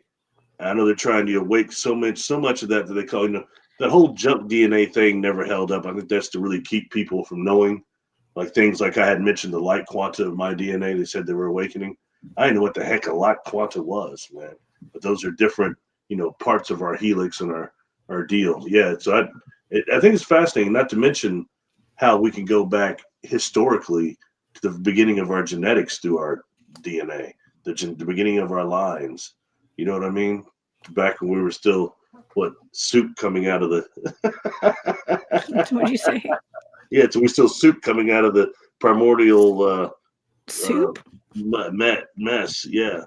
Yeah, it's interesting. I mean, that's going to take us to the next level. Stuff like that. When eventually they'll start manipulating DNA, which was an issue on Star Trek, I think it's Deep Space Nine. The Doctor was genetically enhanced. They did some of that with his DNA, and those people weren't supposed to be in society. Like you had ones that that's how they created Khan, Noonien Singh, and stuff like that. Those eugenics wars. Food for thought, fun stuff, I guess. Well, not really fun, just interesting though, because our world's really going that way. Oh yeah. And and I am I the only person so sick of hearing the word AI? Oh. No, I say it all the time. Tyrone, I am not 50-something, I promise. I know everybody's trying to guess how old I am now. I'm not 50-something. I'm not yet.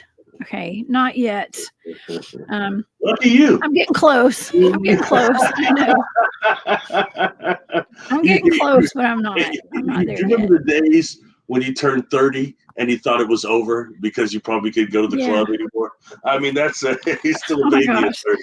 Yeah, I don't even get carded anymore. If I go buy, any kind of, wine or something like that, nobody would even question at this point. It's kind of disappointing. It's like, don't you want to see my ID? Damn it. Yeah, it's the gray hair. You can see it. Years ago, somebody asked for my ID. Be happier in the mug. Yeah, that's great. Oh my gosh. Yeah, I know. I used to not want to ever get carded. Now I'm like, oh, don't you want to card me? Come on. Do I look that old? Oh man, this has been a fantastic show. Oh, are you reading a question? I try to. What's cool? We do ones like this. I can kind of look at some of the comments. Somebody made a comment about phones being portals. Phones could be a portal. They are a portal. I think they're even more control devices for that gray overlay. And I think, doing just research over the experiment, the mice blue light experiment, and what that actually did to those mice, how it increased their aggression and all these other things. And, I had somebody I was talking to, it's been about a year ago now. We're sitting in front of the museum, and this keeper of the plains, a bunch of people walking by.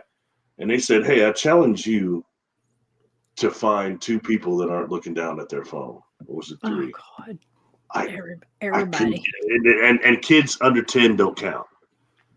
That's true to me for sure. I've had all these people. I caught one person.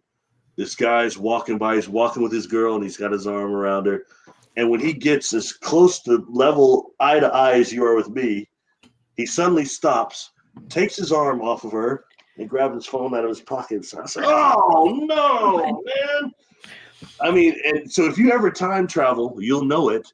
And you go back anytime, anything past 1996 before that, you'll know it because people will actually be walking around talking to each other and interacting. Yeah.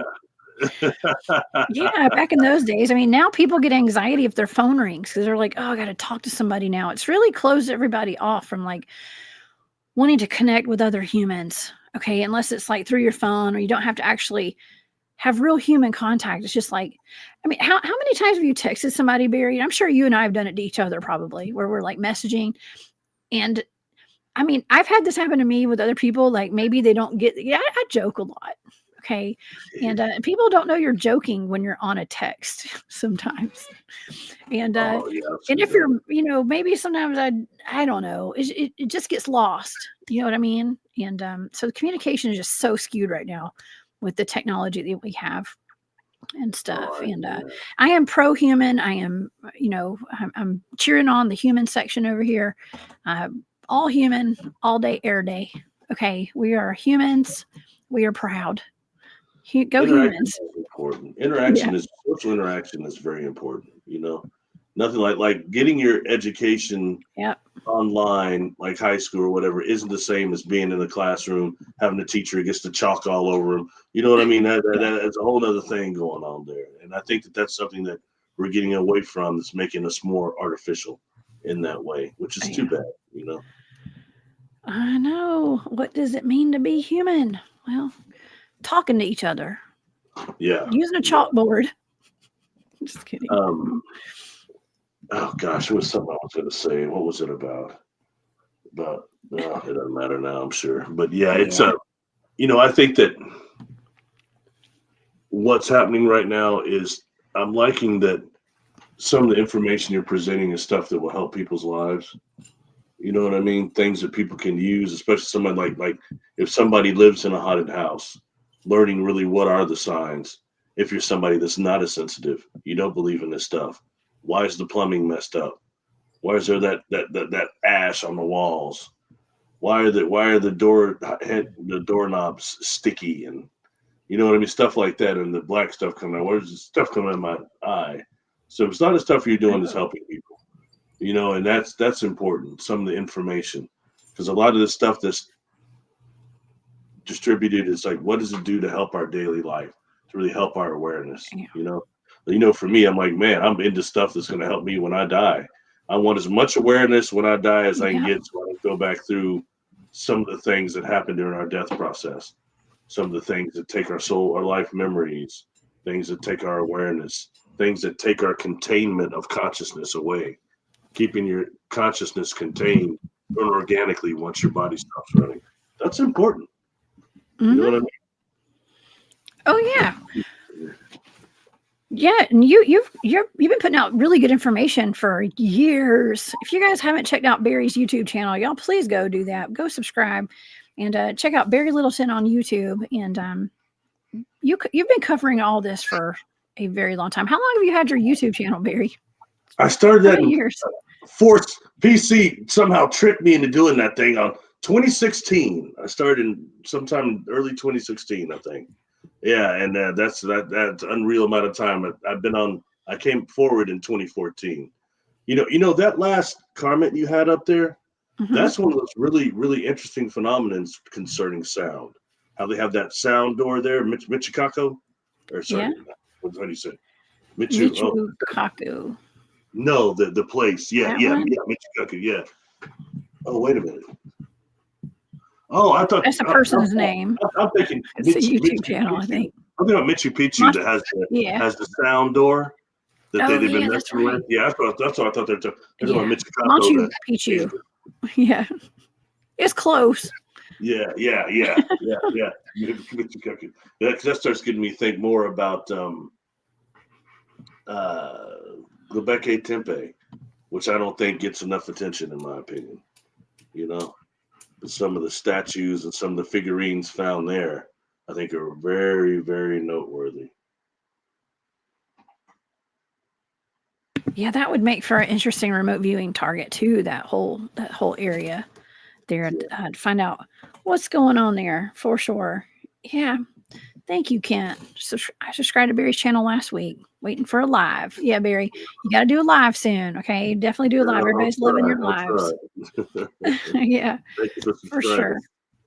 Well, speaking of your channel, Barry, tell everybody about your channel and your Patreon and whatever you got going on. This has been a fantastic show, by the way. Thank you so much for coming on today. My pleasure. Thanks for having me. I'm on YouTube under Barry Littleton. I'm on Facebook under Barry Littleton. I'm on Patreon under Barry Littleton too. I need to change how I do things on Patreon. I'm still learning that one. But and also I'm on Instagram under Barry Littleton. You can email me at barrylittleton13@gmail.com. I provide services, hypnosis, also negative identity dissolvement, earthbound spirit release, and also I do readings too. So hit me up if you like, barrylittleton13@gmail.com. I kind of quit doing sessions for a few months, but I've regained them now, start doing them again now, just make sure that I've tripped out to so many people actually wanted services, it was a trip. And I did a whole bunch of them to make sure make sure I keep my energy field clear. You know what I mean? Because some on the other side don't like me and they don't like the work that I'm doing. And I've caught some attack over it, some things that they want you to be derailed. I'm not gonna let that happen though. Yeah, it happens. It happens to me on this side more than it does the other side. I got a whole team of what I call them my goon squad over in the ethers. Okay, so I know they got my back, and it's good to have friends like you, Barry, in the 3D. I got your back too, man. You're going through growing pains though. You're like was it Mike Seaver or whatever? You go through some growing pains, man. That's because you're getting bigger, you're reaching even more people. And because of that, I think you're getting, some pains from those that don't like it or the forces that don't like it, which will act through people. Well, they'll act through people a lot, and that makes it more difficult. You know what I mean? A lot of people don't say they protect themselves, but they really don't know how. And then they get used by these dark forces, and they attack people close to them, and they don't even know it. Man, I chase dogmen in the woods, Barry. I chase monsters. So, do you think I'm really worried about it? Not really. I'm finding it fascinating the complete obsession that Dogman seems to have in the world right now. Dogman is the hottest topic, and they're being seen so much. And I wonder how much of that is the result of this being conjured by the consciousness of humanity. I've wondered. What I mean? Or what would Dennis call it? Conjured? Is that them being conjured? Or is it just a time that we're able to see them more? They've always been around. It's fascinating. I mean, they've taken more precedence even over werewolves. I hear the average person now making the distinguishment between werewolf and dogman. When the hell did that happen? I mean, weird people like us that know that stuff. But I mean, it's really mainstream almost. I think that's fascinating. And why such a ramped up Dogman of all the phenomenon? Why is Dogman so wrapped up right now? Any ideas? Yeah. Well, I mean, it could have something to do with the dark forces and the rituals and people conjuring them Okay, and I'm talking about like from a werewolves, because I mean, there's a blurry line between werewolves and dogmen for the normal everyday humans that are encountering these things. Just looks like a dogman, right, or a wolf man. So it could be that. Like, I mean, I do feel like there has been a ramping up. Maybe it's not ramping up. Maybe it's just I'm aware of it more, of the dark forces, because the dark forces have been coming after me. Okay, a lot past 2 or 3 years, probably 2 years, publicly here. Okay, I've always had them in the background of my life somewhere too, but I think it's probably that. That would be my answer to it. I think could be an awareness. I mean, we do manifest our reality, and when this is what's pumped out, and this is what's in the algorithm, and that's what everybody's watching, and they're like, oh, Bigfoot is taking a back seat. Bigfoot's still out there, though. That's what I'm dealing with. And most of the dogman investigations that I've gone to have ended up being Bigfoots, not dogmen. They're actually Bigfoots. Wow. Aggressive Bigfoot. Yeah. Does that surprise you? And no, I'm waiting to see somebody do a new classification of different types of Sasquatch. I think it goes far beyond the 5 ones. That's almost old play now. It's Matt Squatch did that, right? He disappeared, I think, didn't he? Matt Squatch? I don't think he's even around anymore. He's the one that did the whole classification of Bigfoot. 1 through 4, 5. That's Matt Squatch. He was the first man to hit Dogman too, even before Vic Cundiff. I think I heard Matt Squatch, but he disappeared. I don't think he does anything on his channel anymore. Yeah, that's familiar. Yeah. Okay. Yeah. He did good information. I'm surprised you never heard of him. But I think I got this. Maybe I got this off like Bigfoot 911 like website or something, and we had Bigfoot 911 in the chat the other day. I think that's the name of the. I think that's the name of the website where I got that. I'm pretty sure. I don't know. I don't even know if that's the same person or not. but anyways, who knows? Yeah, let me take this off. Yeah, it's really cool to have graphics so we can just have something to reference. I heard this interesting deal, which was what we called. I hear hoodoo, different words. Voodoo and hoodoo are not the same, but really what my family's called root throwers. Okay, from the South. Yeah. These root throwers would take a lock of hair from someone and put it in the hole of a certain tree, like a sacred tree or whatever, and the Sasquatch will come get the hair and will cure the person of their allergies without being present. And it's something like a treaty that some of the root throwers had with the Sasquatch. They have these deals that they do, and that's one of them, curing people of their allergies with their great herbal knowledge. Wow. Without being present. I thought that was just fascinating. Can't say it's true, but I thought that was just fascinating. You know what I mean? Especially being a brother that had bad allergies forever. And please, nobody give me any remedies. Please don't. I had tried all that stuff. It made my allergies worse. I was born with hay fever. Yeah, that's really interesting. I mean, I don't know a whole lot about that kind of stuff. But I'm sure people in the audience know about it. And hey, anything to help the allergies, man. Okay, instead of Claritin or something. Take that. Yeah. Let's see. Hey, Leah. Leah's in the chat. She says, I try ink. Wait, I can't read. My eyes are bad, y'all. Okay. I try ink. They were let go into the forest before the government quit the program. Saw one on Grand Rapids, and a government thug Dogman is behind the house in the woods. The dream catcher keeps him away. What is ink? Is ink a type of Dogman or something? Or I try ink. I don't know. That's pretty wild though. So dream catcher, that's kind of cool. Okay, so maybe we should all get. I've got dream catchers. I've got a dream catcher in my room where I sleep actually. So that's good to know. It'll keep things. Do you know about dream catchers, Perry? Is that something that you ever discussed? Okay. Ones. Yeah. I was always more into actually trying to gain my dream attention, so I could be cognitive there and learn how to forge my inorganic being. Think. Oh, so she said I think. Another advantage when I die. Yeah, it was a typo. Instead of ink, it was I think. It was I think. So sorry, Leah. I didn't see that till I scrolled down a little bit more. So Yeah, that's really interesting. Okay. Oh, I forgot. We were trying to wrap the show up, and I just went right back into doing more show. So I have too much fun over here, you guys. We could go on all day, and I know we all have lives to live today, and so Barry, thank you so much for being here today. I hope you guys really enjoyed the show today as much as Barry and I did. I had a blast on this one, and I hope so much that our little friend Freddy is okay today, even though he did hurt that dog, which makes me mad. Okay, but anyways, y'all, everybody have a great day, you guys, and come back and see me tomorrow night at 8. Huh? Your dog sits in My there? dog's there. She's crying now. Yeah, she is tuned in to that frequency. She feels bad for I think her name was Susie, was the name of that dog. So R.I.P. to little Susie. At least you know it wasn't done maliciously, though. Hopefully not. That's what he says. It was defense mechanism. Yeah. You know? And if you think about how some of us, you get a big dog on, he's barking, so you know. Yeah, so hopefully it was not maliciously at all, and so yeah. But anyways, y'all be careful if you see something out there in the woods. Keep your head on a swivel, but don't live in fear, of course. And I know I take my dog out to the woods, but just be aware of your dogs and your pets when you're out in the deep forest as well, because they are just as prone to going missing and getting injured as we are out there. So please, y'all be safe.